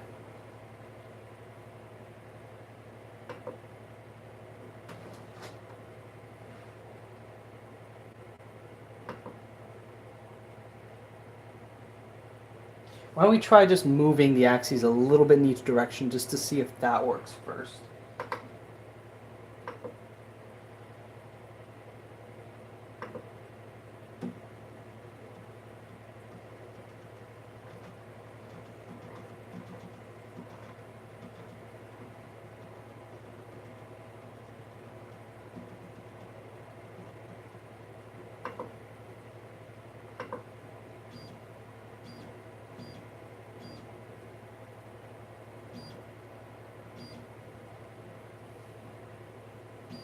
Okay, I'm just checking all the wheels, make sure they're working. So the x-axis seems to work.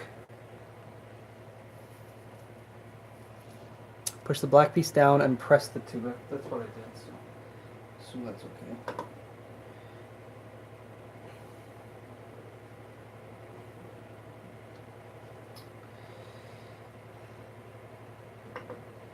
Now we're going to move the Y. Make sure there's nothing in the way of the Y to be caught on. Something like that.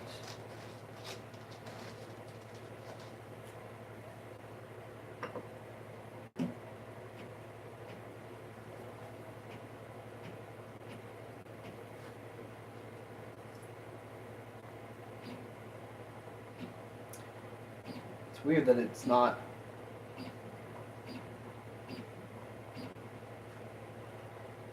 I have a feeling this table is not going to be a good place for it because the whole table is vibrating. Okay, so that one's good. Go Z.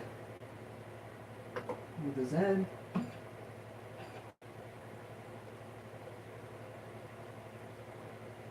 Uh-oh. That wasn't good. I was moving the dial, nothing was happening.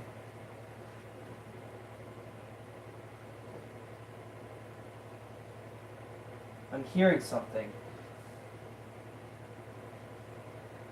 It sounds like it's coming from the motor?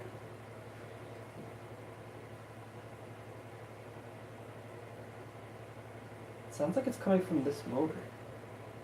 Maybe the extruder motor.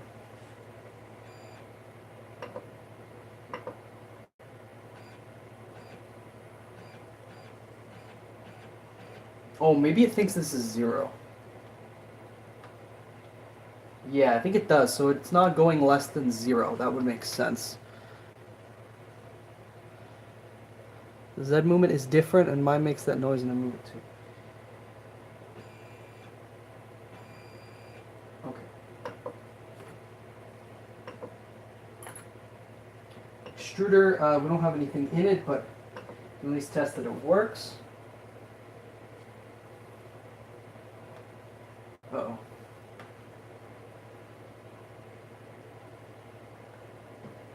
It's not doing anything.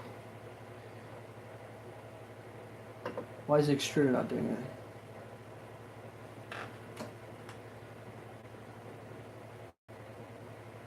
Not that I can see it doing anything.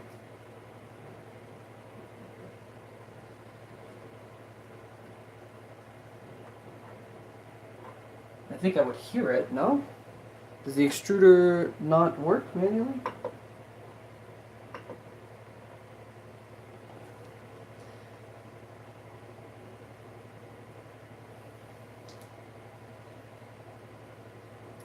Extruder motor is plugged in, but nothing's happening. Grid amorphics, can you help me out here? Something's supposed to be happening.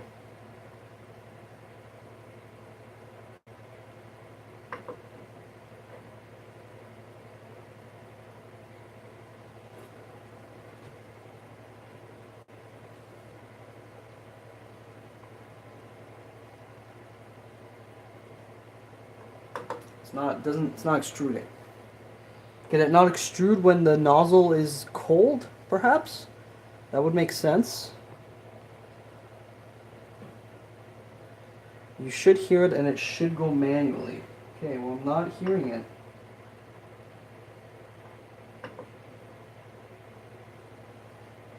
I'm going to power off the machine.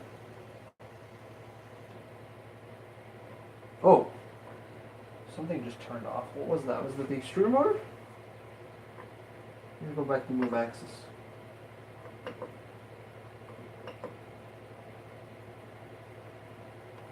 Nope. Was not the extreme order. So we turn off. Wait 10 seconds.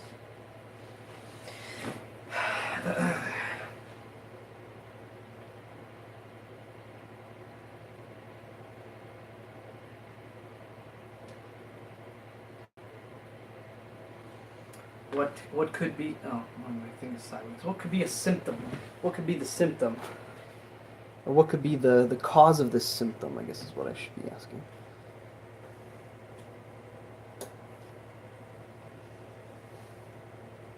It's definitely plugged in. It has 4 wires, exactly like the other ones.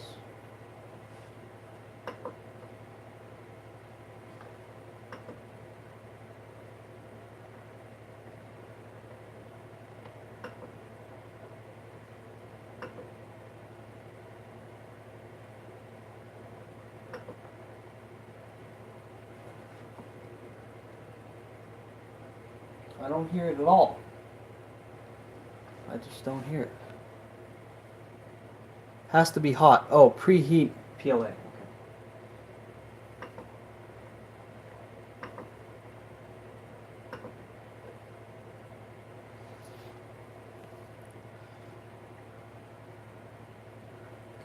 Preheat PLA.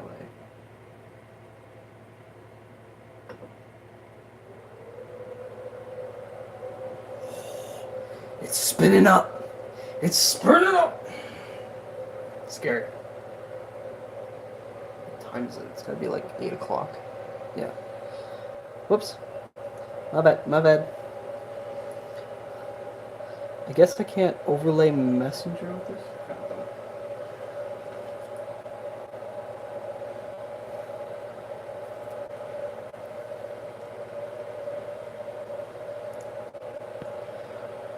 Okay. So theoretically, preheating the end for PLA should not take that long. It's already at 130 degrees. So the bed's at 50 already.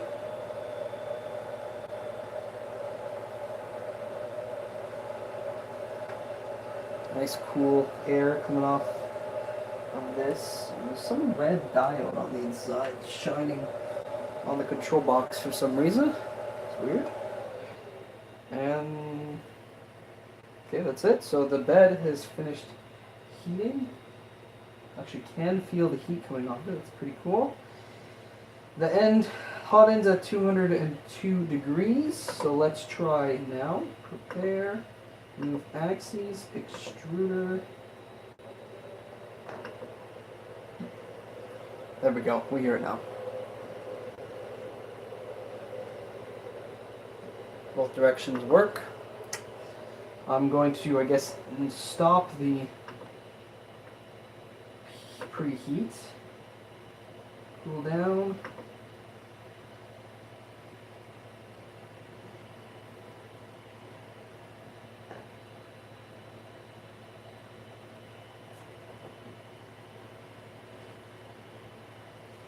I assume cooldown is the correct command, not just turning it off.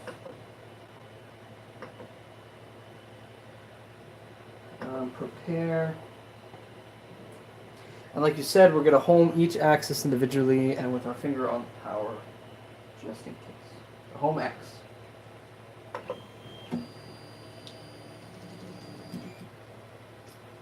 Okay, seems good. Home Y. I think that worked. Moment of truth. Home Z. Make sure this isn't too much in the way. I really don't like all this cabling. Seems pretty bad.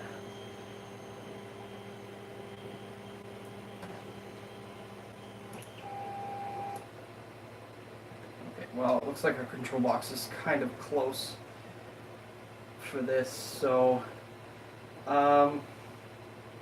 let's. This shouldn't touch. Oh, okay. The corners are cool. I'm gonna rotate the whole thing now. I guess it's the only thing left to do. Oh no! I forgot the power cable. It's not in a good spot. Okay. Okay. Hang on. Hang on. I'm a fool. It's fine. Hang on. Okay. We have to think about this for a sec.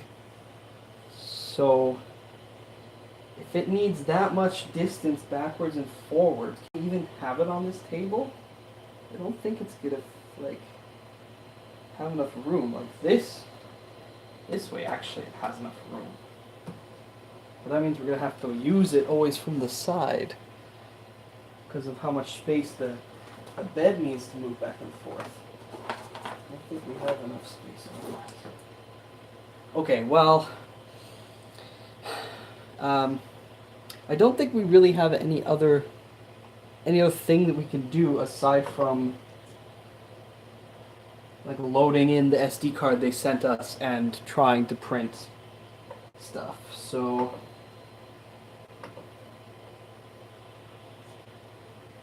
let's go to prepare. Let's, I guess, auto home? No, I guess we don't need to do that.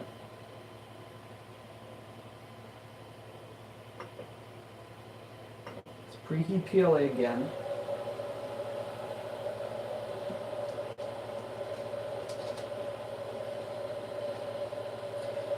And then, I guess while it's not going to take that long, but we are going to home. No, we're not going to home. We're going to level or tress or whatever it's called. We're going to do that to the bed. I think that's the next step.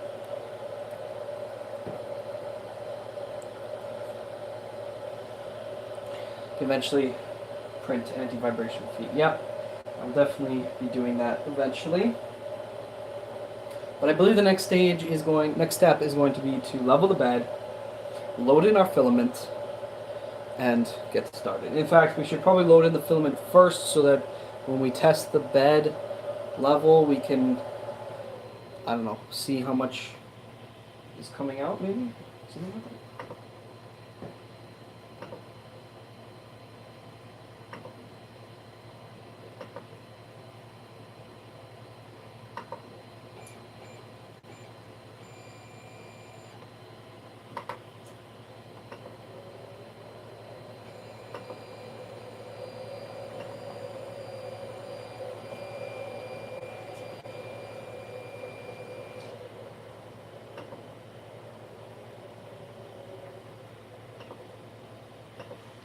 Okay, so we have some custom commands here. Looks like these would be helpful for homing or leveling the bed. Auto home, then level the bed. Home. That was really weird, but okay.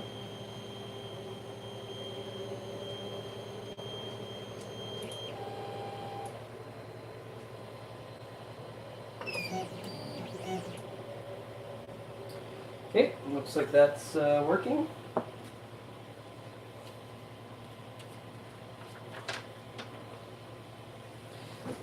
Now, it's going to be kind of awkward to level the bed from here.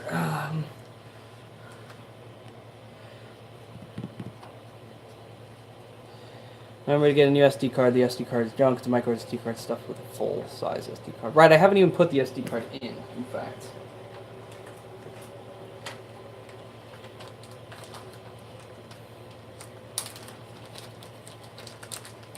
Now, we should be able to put it in while it's running, right? Shouldn't be an issue. This is actually not a mini SD card at all. This is a 512 megabyte card, which is trash tier. I'm not really going to use this. But it's actually a full-on, full-size SD card. 512 megs, who the heck? You know how cheap it is to get like 8 gigs? Basically the same price as this in plastic. What the hell? if I remember correctly, it's on this side. I'll make sure it's not locked.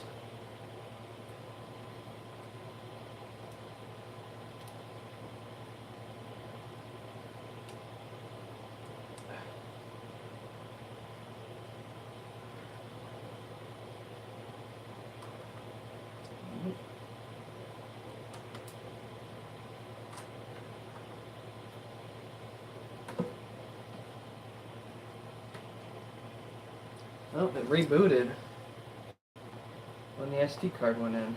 That's weird. Print from SD. Okay, cool.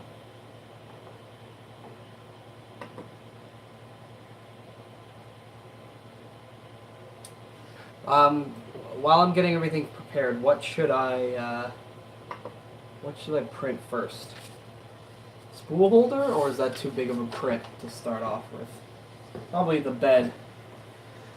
XYZ test, maybe?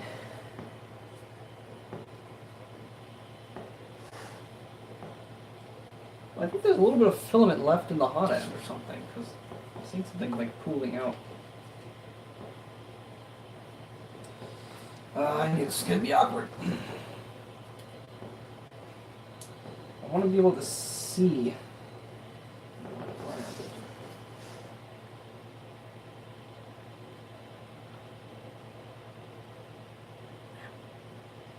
Going the wrong way.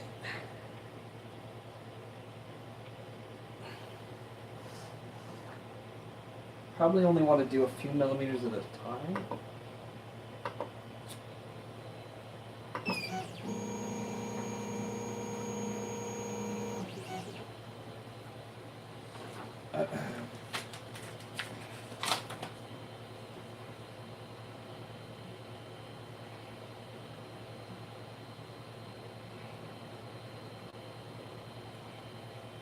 I'm going backwards or forwards here, I don't even know.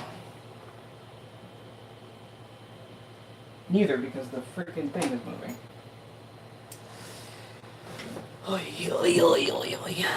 XYZ test is not a print, but just a sequence of moves to ensure your printer is okay.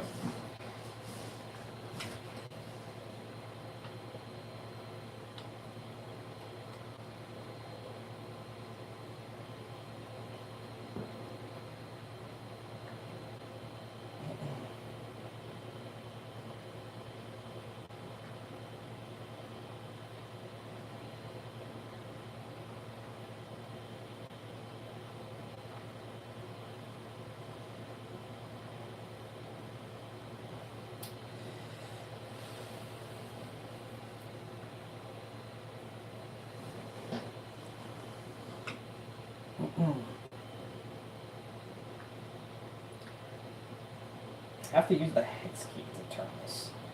It's not going like this. Okay, that's quite a bit closer.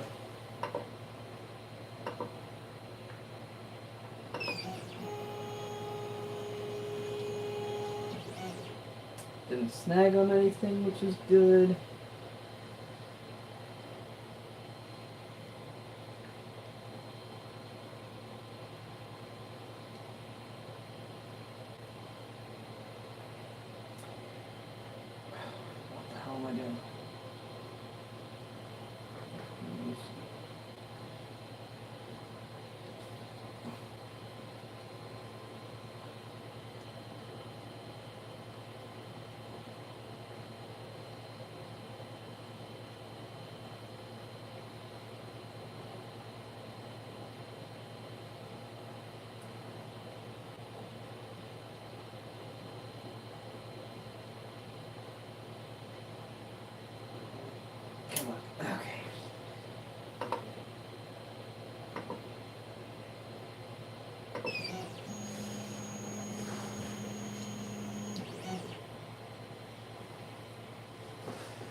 Oh, I don't even know how to get at this one.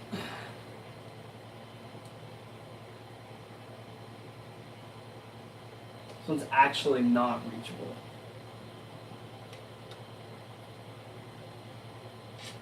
What the heck? This is stupid. Let's see, can I just manually move the axes a little bit to make this easier to get to? What? Oh, I hit the home button. Whoops. Wrong button.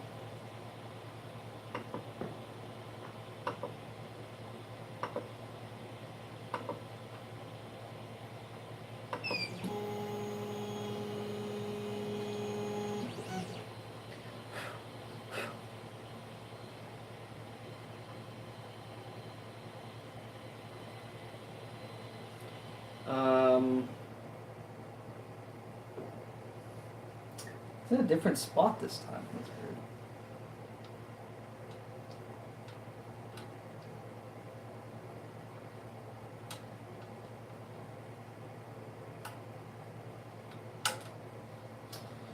Come on.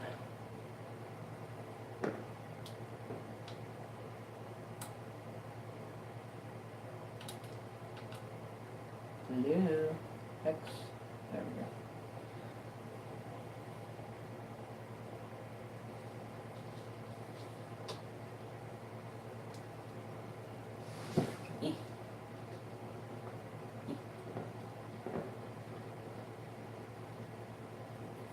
Definitely the one the wrong way.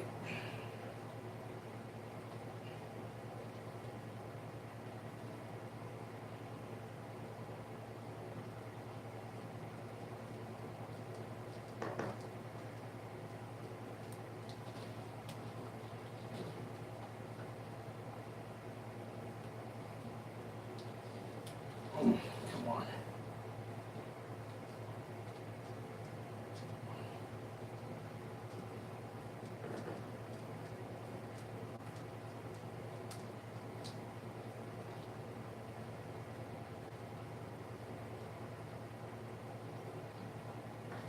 Okay, that was really awkward, but we did it. So let's go one more time. We're gonna auto home.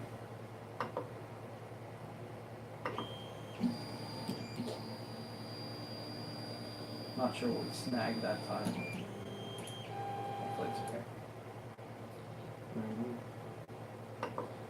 Custom commands, front left. Our little piece of paper. I don't think this paper is quite thick enough. But anyways, it's also not very flat.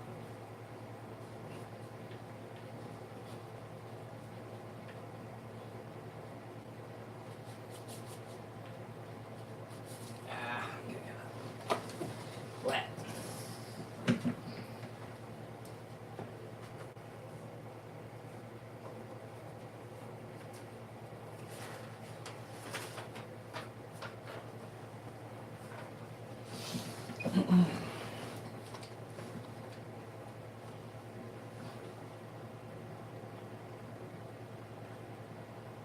Oh, I'm just spinning the nut.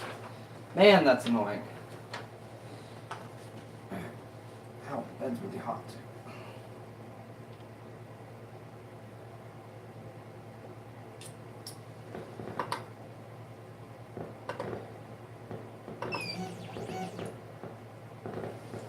I can't get to the nut when you're right there, you freaking idiot.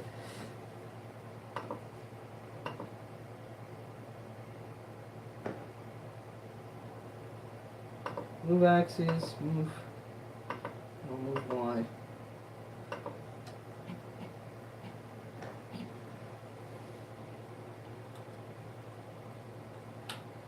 Is it supposed to be this annoying? I have a feeling the answer is no.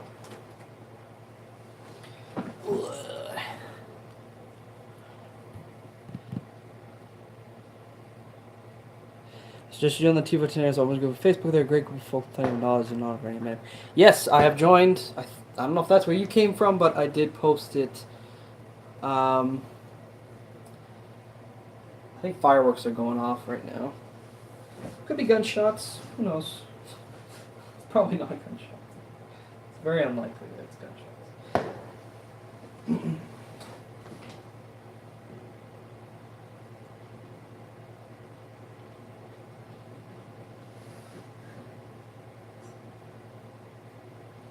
Might give a new meaning to Day of the Dead if it was gunshots.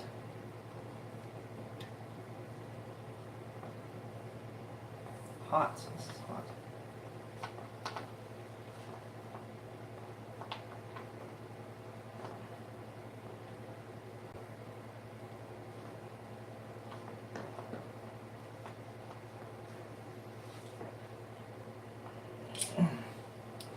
Okay. That one's good.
Let's see if I have to do this again.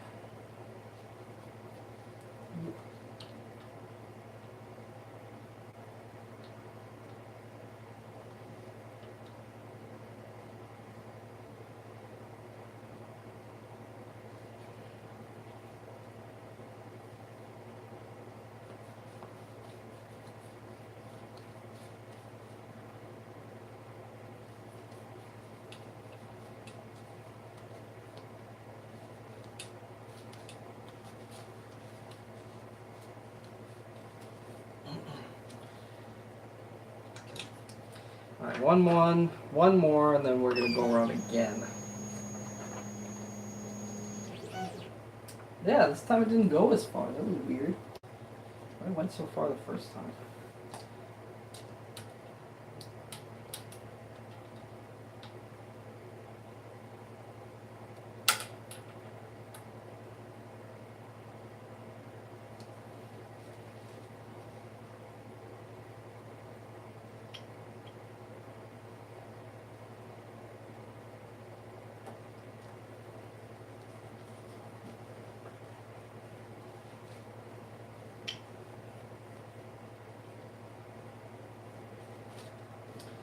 Okay, I guess that's it for that. Go back to the front.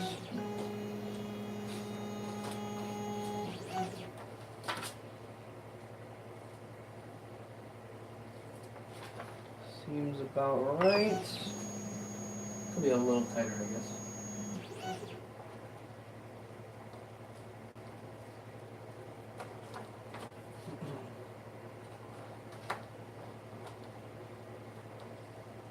That's significantly tighter than it was before. So let's go back. Actually, let's just untighten it a little bit.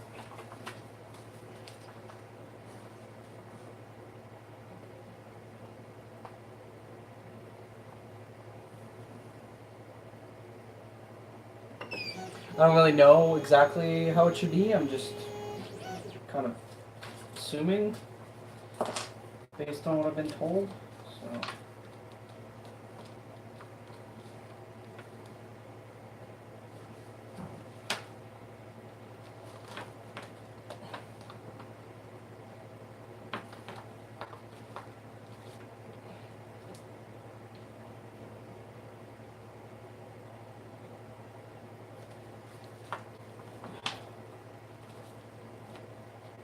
No, that's the wrong way.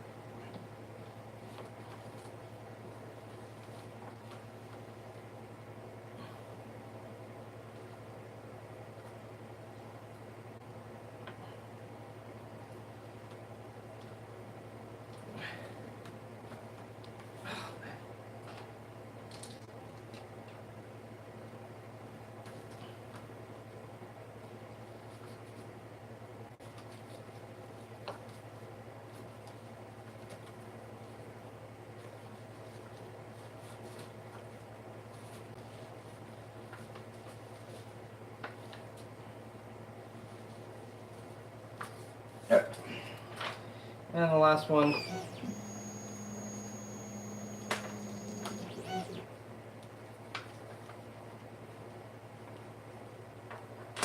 Just kind of went back to that.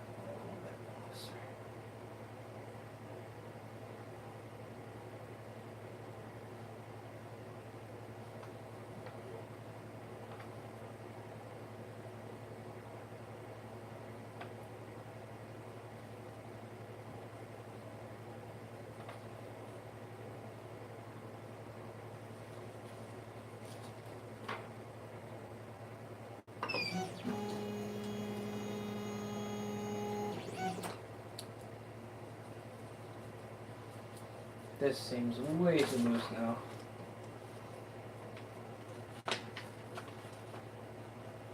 Oh, no, actually, it's fine.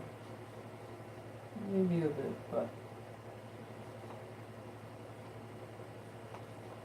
I think it's fine. Okay, I mean, we won't really know until we start doing prints and we start seeing stuff. So, the question is, how am I going to get this filament onto our printer?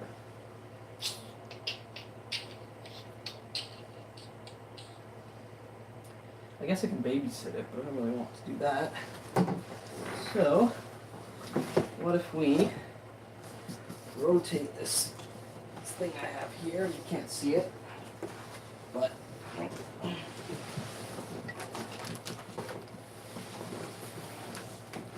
have what I basically consider a trash pile from things that haven't been done yet, but it's not really trash.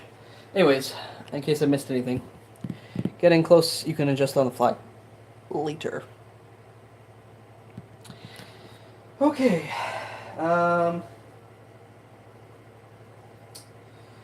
Alright, so we need to get filament in. Can't see, I have a roll of filament beside me. And it almost lines up with the extruder. It's a little bit off, but it's probably fine. Now, how do I actually get it through? I see there's this little wheel here, and I can, like, I guess roll it to extrude or something, and there's this little press tabby thingy. What do I do? There's no instructions on this. I didn't see instructions on this.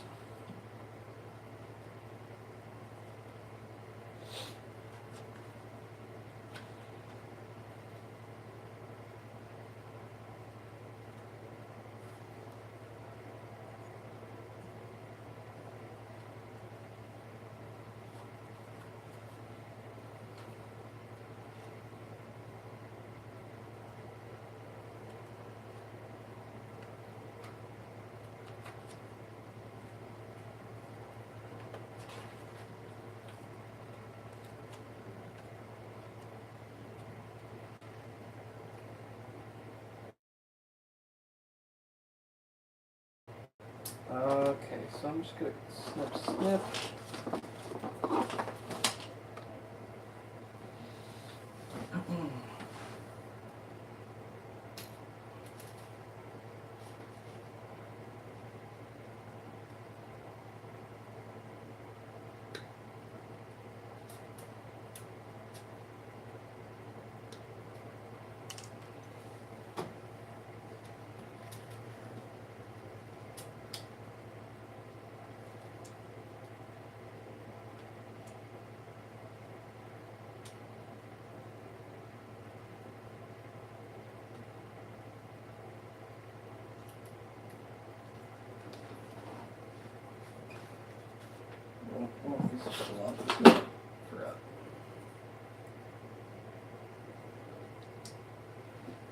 Oh no, how am I gonna get to my thingy from this extruder? Filament's in the way now.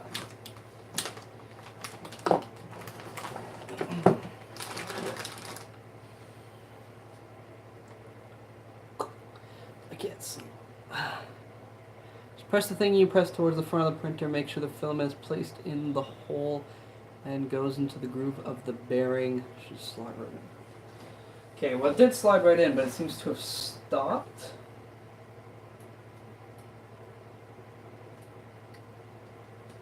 No. Maybe now I use this little wheel. Oh, yeah, it's working. Kind of. Have a lot of resistance. Okay, something snapped. Maybe it wasn't in the right spot and it just snapped into place.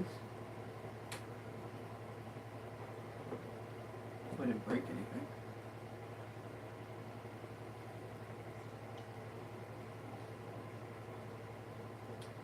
I don't think it was in the groove in the bearing in the first. I hope I'm not crunching stuff. Sounds like I'm crunching it. Why would that be?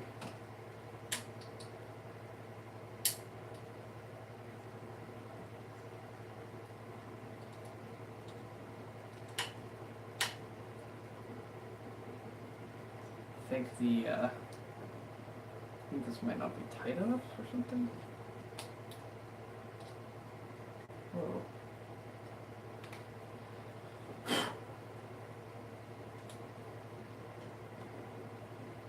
Oh, I think I see it moving through the tube. No, I'm probably wrong. Oh, why am I have it all the way down here? That's not good.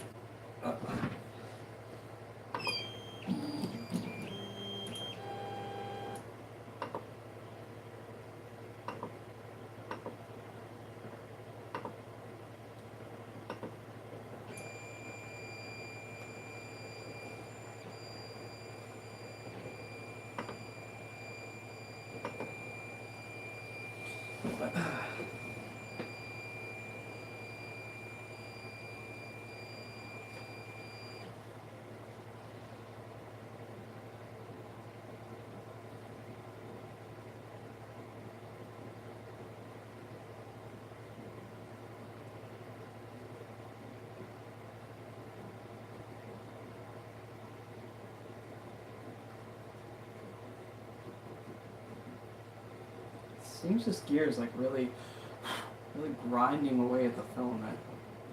I don't know if that means my filament's no good. It seems pretty brittle. I mean, that's just how PLA is. I don't know any better. I'm a noob.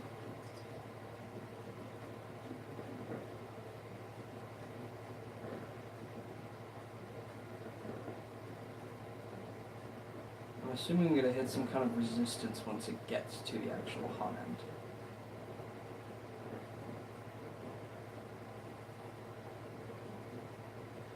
Oh, wait a second. It's not even moving. What the hell? I've literally just been grinding away at this thing. Oh, I fucked it up so badly. Jesus. Let's try this again.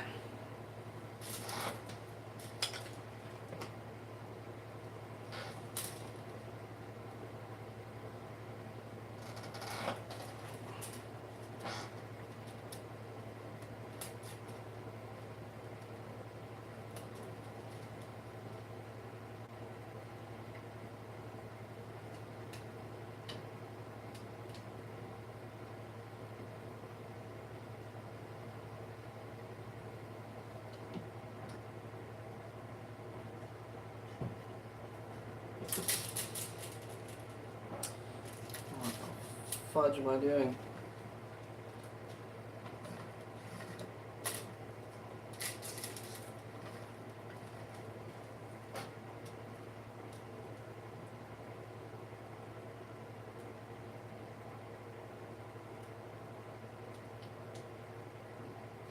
Okay, I've hit the blooper, it's in the hole.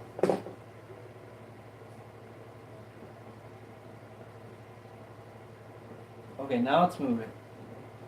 Now it's moving.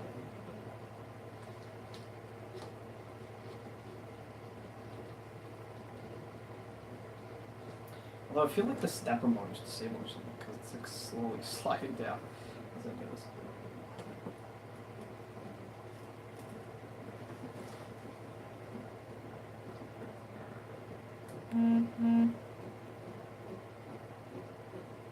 I have no clue where it is in the tube.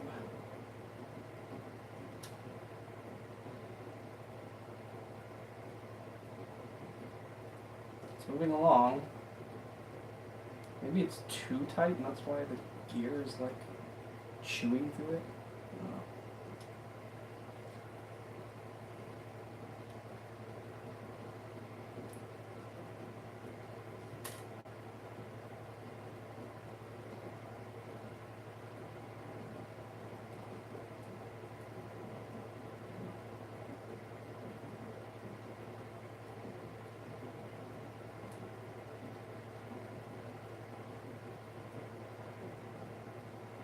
Oh, I'm hitting resistance.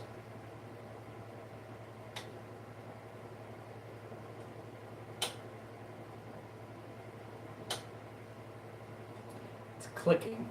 I don't know if it's supposed to click. I think that's one of the adjustments I have to do.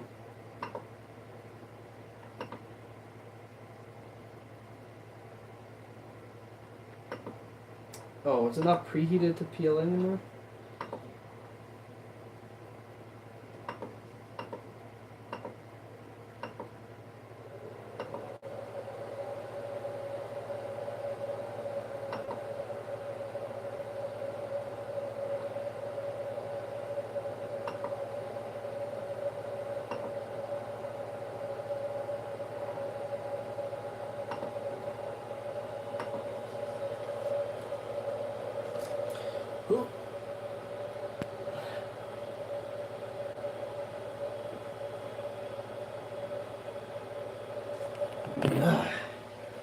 Faster. Has to glide into another guide hole before it goes in the gear. Yeah, that's what I missed the first time. Faster to pull back the release and just push in the fist. Yeah, but I've been told that that can be risky. You know, snap it. So, anyways, the filament's in. Probably see I have a little filament roll there. It's kind of a gold PLA, so probably not the same as this stuff, the actual printer color. But I think what I'm gonna do next is, I think what I'm gonna do next is just make sure it's extruding correctly, do the XYZ test, and then do that ender bed test. This thing. I'm gonna do this with the gold filament. I don't know what that's called though. It's probably like the ender 3 test or something.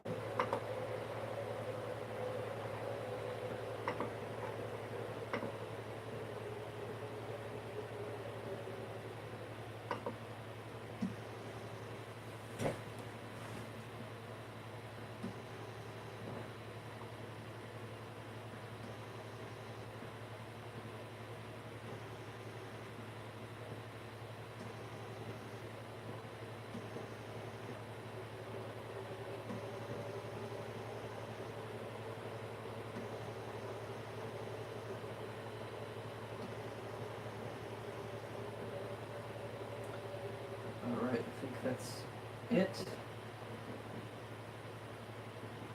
like a weird green color. That's strange. It's printing in midair. It's hilarious. Well, it's not printing, but it's just losing things. Is this actually my filament? No. It doesn't look like my filament.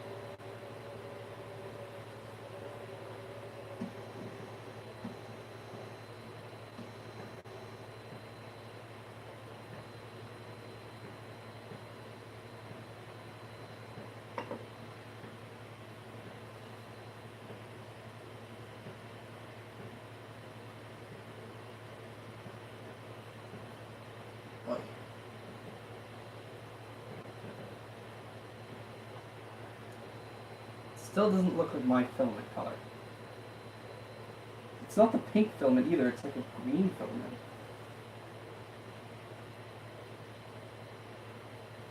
Ugh.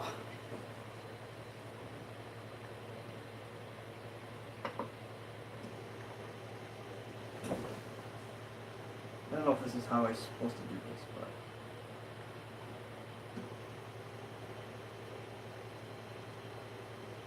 There we go. Now I think I see my color.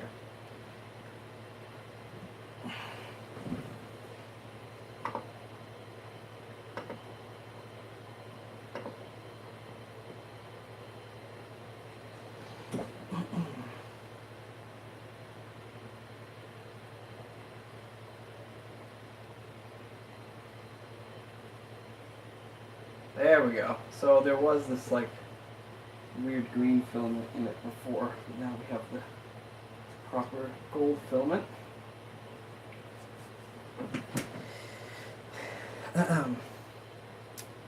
I really screwed myself with this filament setup because there's no way I could get it to anything.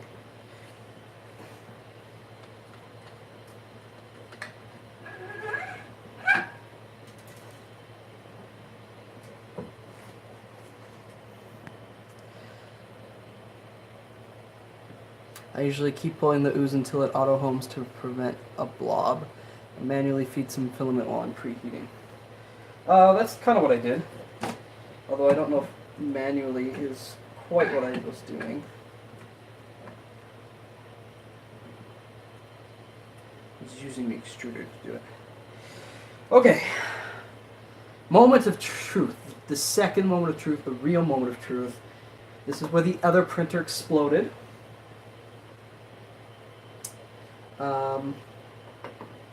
Seeing on auto home again.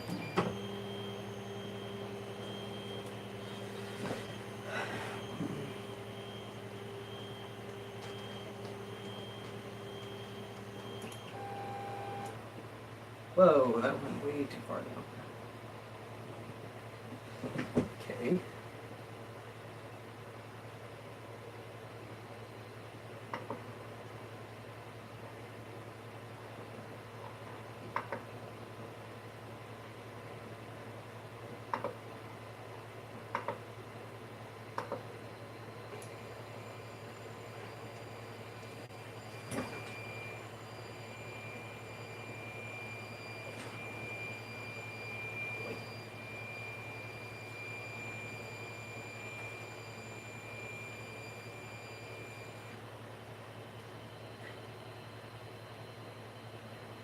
Still oozing a little bit.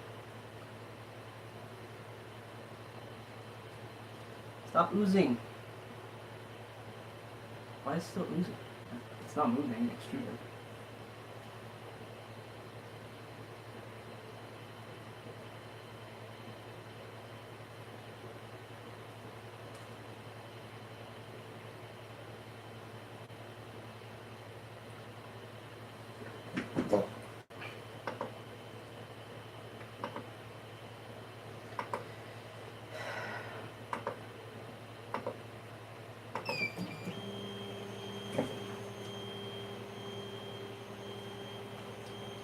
Stop oozing.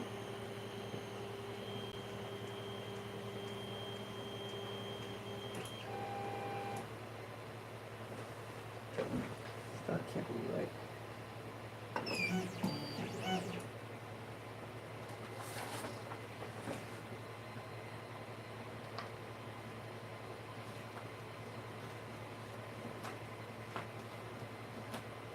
Maybe that is right. Huh. Okay. Well, again, there's only one thing we can do.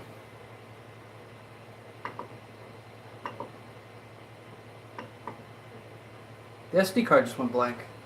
What the heck?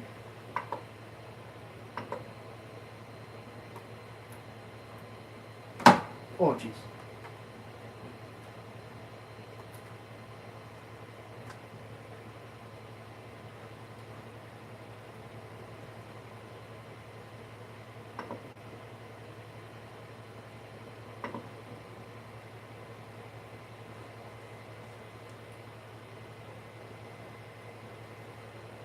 I did the XYZ test.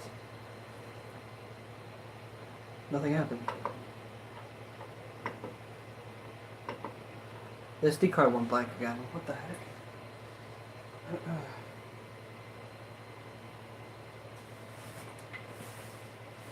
When it tries to read from the SD card, it goes blank?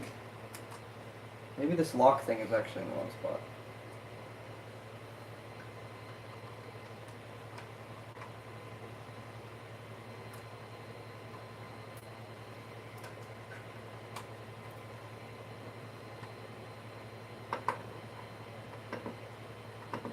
Nope, now it's blank.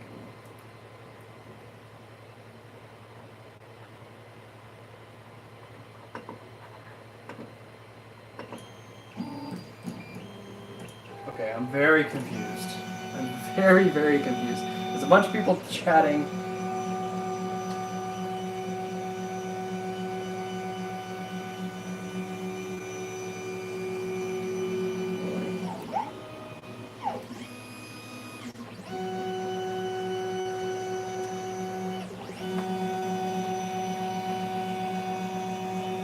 I don't know why it's still oozing though.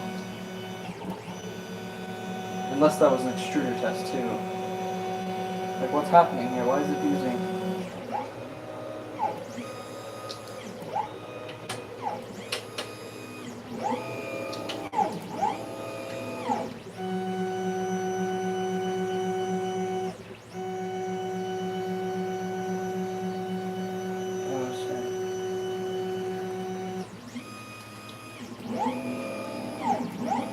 How long does this go for?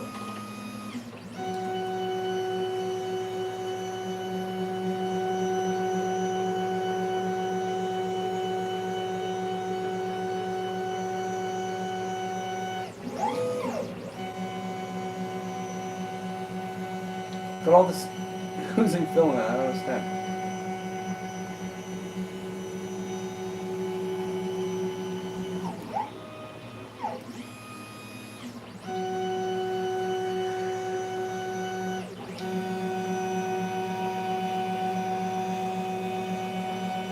Am I supposed to just let it ooze onto the build plate? Maybe?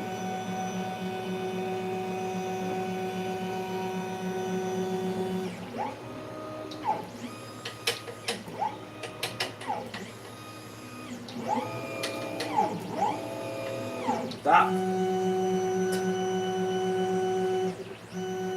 No, it's still connected. God. Okay. Stupid plastic. Ow. Fun.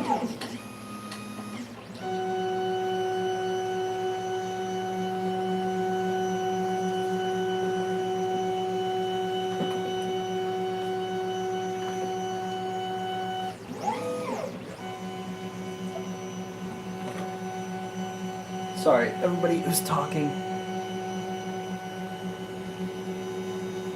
With the black knob, yeah. Other printer, same Tevo. Sorry, I wasn't watching as mentioned earlier. And I'm researching if I want to truly pull the trigger on this one. Pull it out, give it a little squeeze.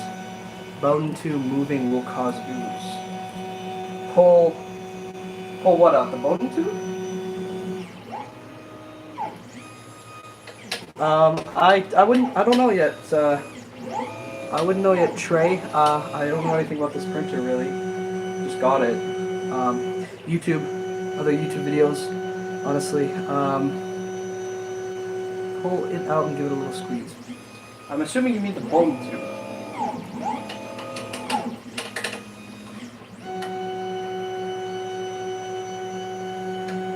I don't know what that clackling sound is. It's the extruder or not.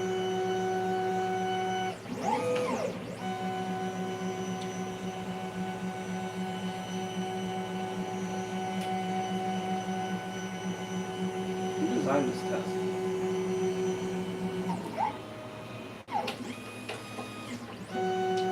Yeah, I think the extruder is not quite out. How the heck are you supposed to reach that little screw? Is it a hex nut? That is a hex nut. Does it just go until you tell it to stop?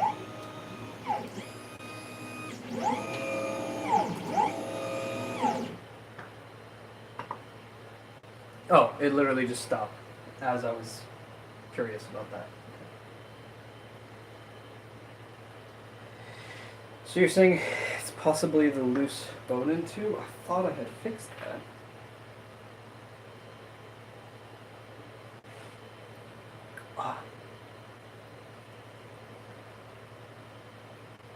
Status bar and display will let you know how long you have left.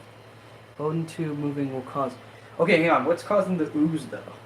That's what I want to know. The bone tube.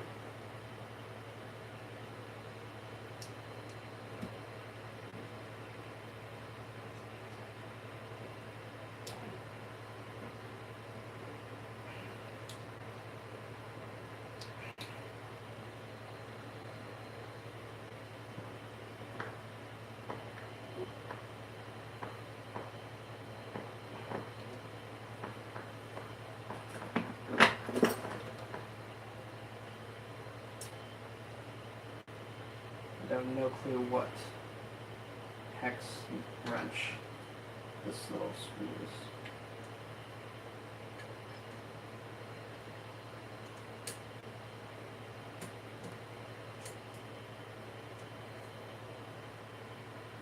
I think this is too big.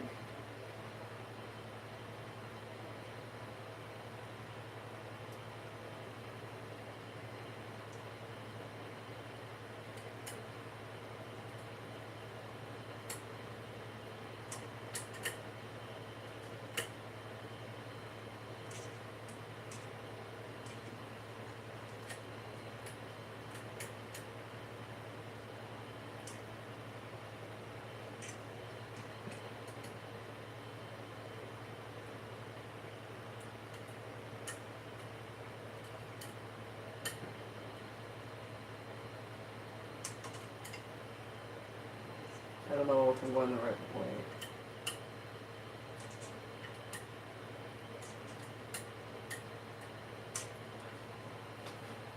Boy.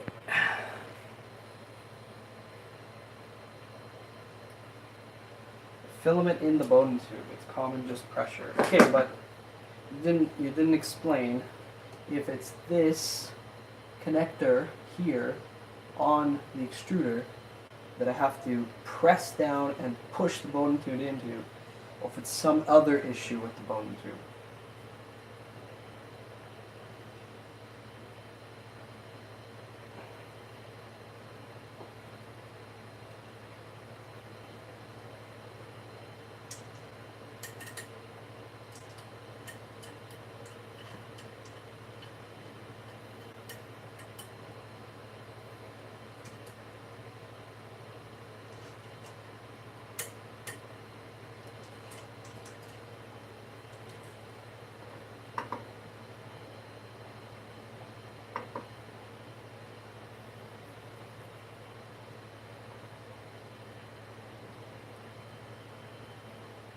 What the heck is going on with this SD card? X300E90? Nothing makes sense anymore.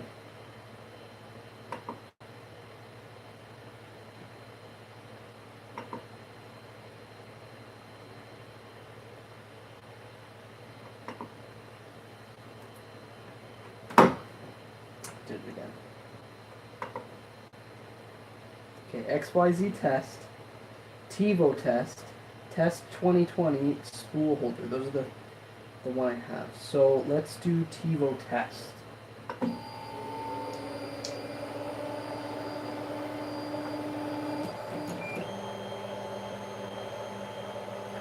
don't know if that's the bed test or what, but I think we'll find out.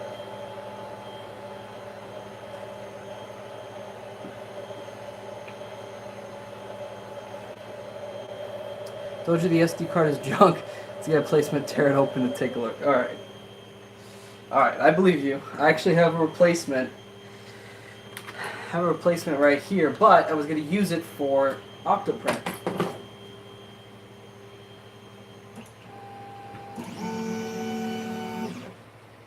What the heck?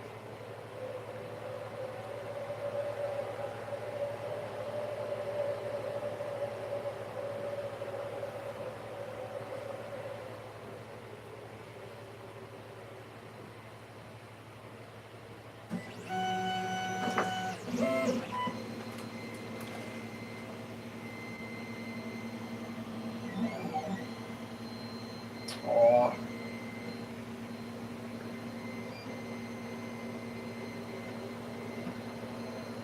What the heck?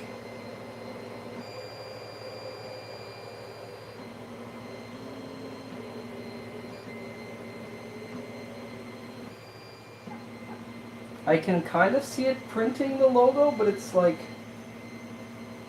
the lines are not coming out correctly. It doesn't look like. Oh, come on.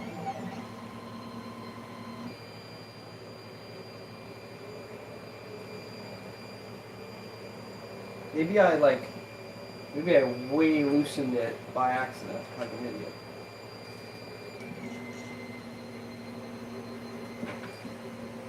That's totally possible. I thought I might have been going the wrong way.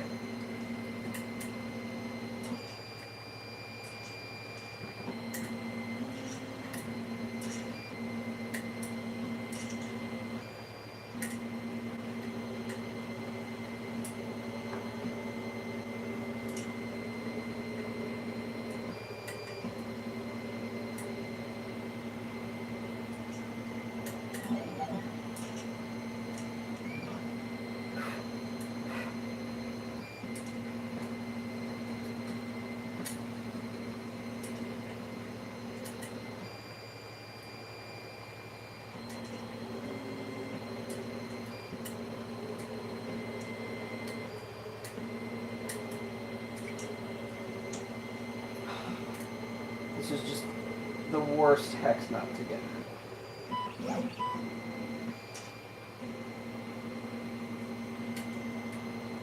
Now I actually see something coming out. It was definitely this. This is definitely the problem. So what's our time?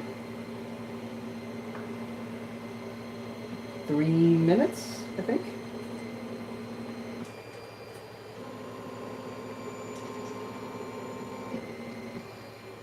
Am I light flickering or is it just me?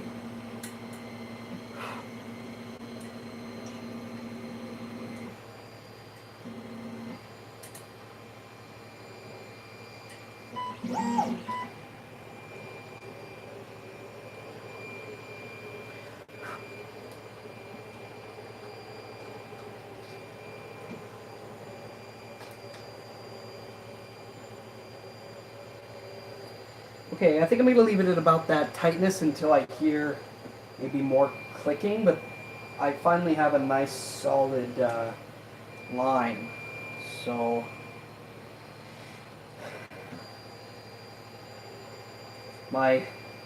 well, they have a couple perimeters, I think, but pretty sure the logo's going to look a little messed up.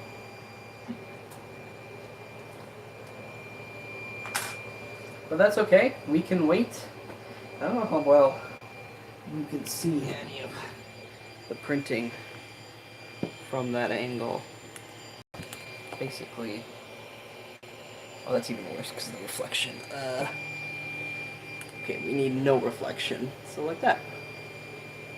Okay, see the nice solid border? See how the middle's all screwed up because I was loosening the extruder instead of tightening it? Yeah, that's what I did. We have finger on the filament work over. It seems to be working now.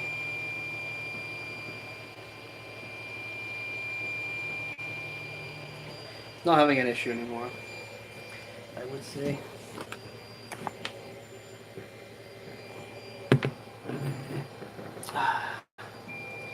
I wish I could like have a top-down camera view or something. That might actually make sense.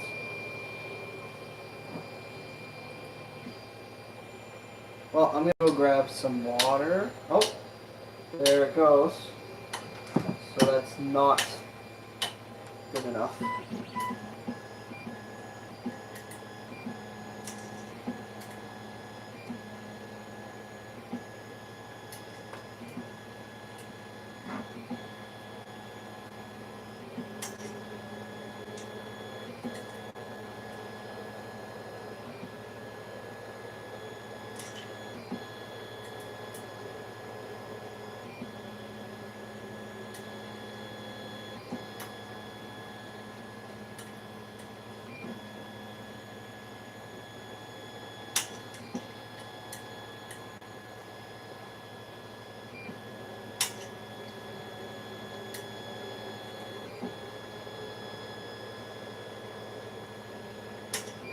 Okay, I did like a full turn or something, so we'll wait and see.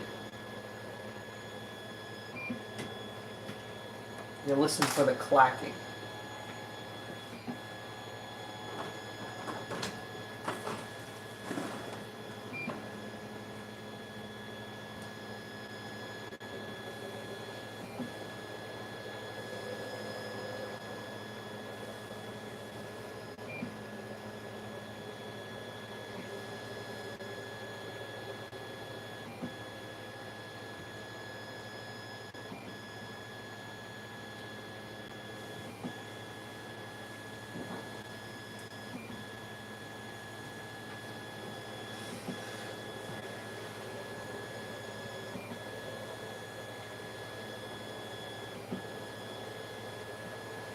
these cables are kind of just rubbing on the metal frame a little bit.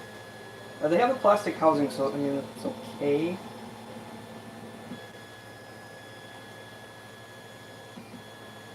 That's weird.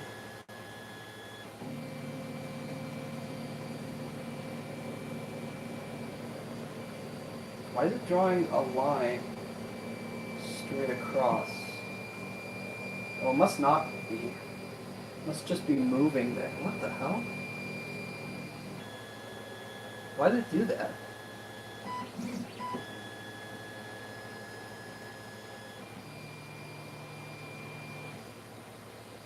That was very weird. That must be an error in the G code. It just moved all the way to the beyond the frame of the thing and then back. Doesn't make any sense. It's not in this, but I don't think it's supposed to be extruding at that time. I think it's just using.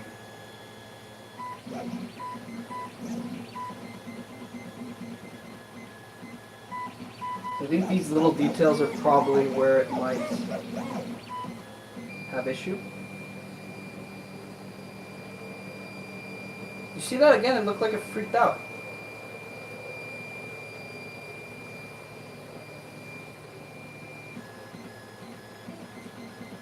I think I might just open that other SD card and start using it to print and then get another one. Yeah, it's really freaking out.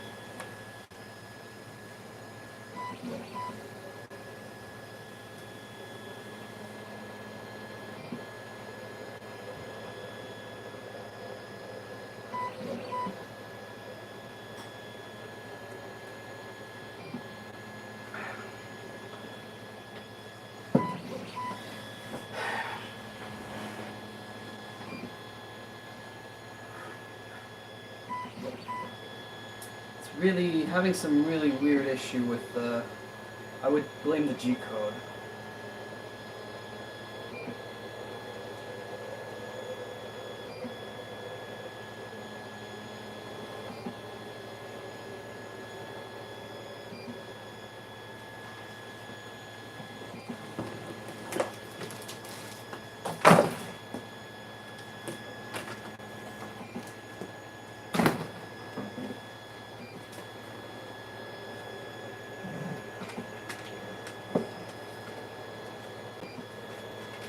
We do have these zip ties they give us, so we can do some wire fixing.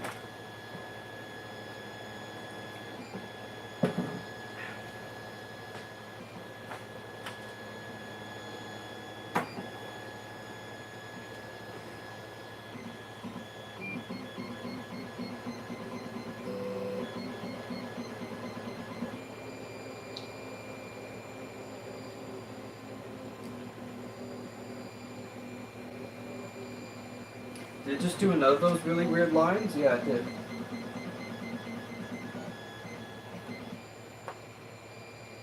So it could be SD card, it could be... It's doing it again. I think it's the G code. Now it's stuck here.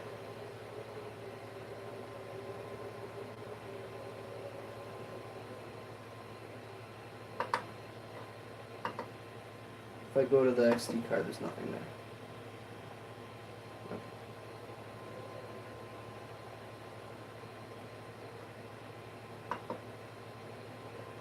Okay, we're gonna end this.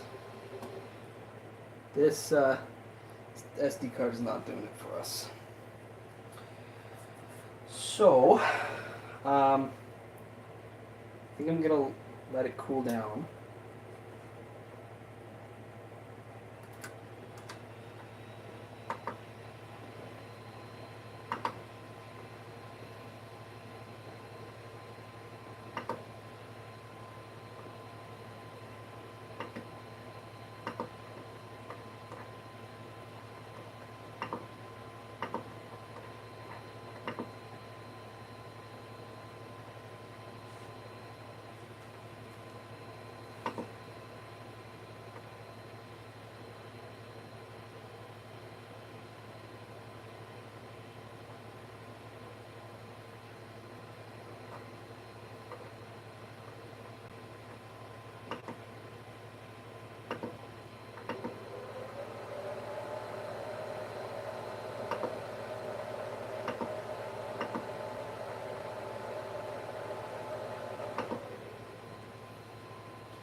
letting it on cooldown. I'm gonna move some of this stuff.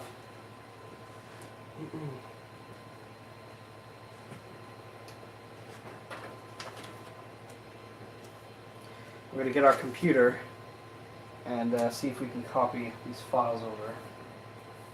So Tevo. Manual.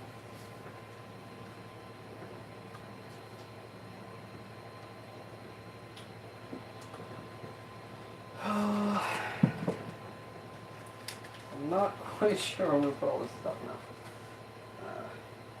Okay, well this stuff.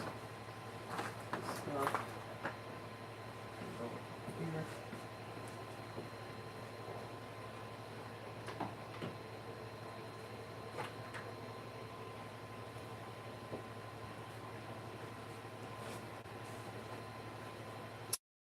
So, as you can tell, the print got about halfway, and I believe the SD card probably just lost connection to it, so we only got, I would say, less than half, maybe about a third or quarter of the pattern, probably even less than that.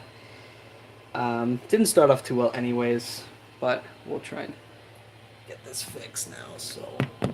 I don't know if I'll keep the stream going. Basically, I'm just going to clean some of this up, set up my laptop, try and copy some files over, and then do the test again. And, well, you probably don't have time to sit through all that. So, thanks for watching. Thanks for all the help that you guys gave me. I really think I can get this, pretty good. At least good enough to do some tests. I'm just going to have to pop open a brand new SD card and go from there. So, have a good day. This has been Pet Prince.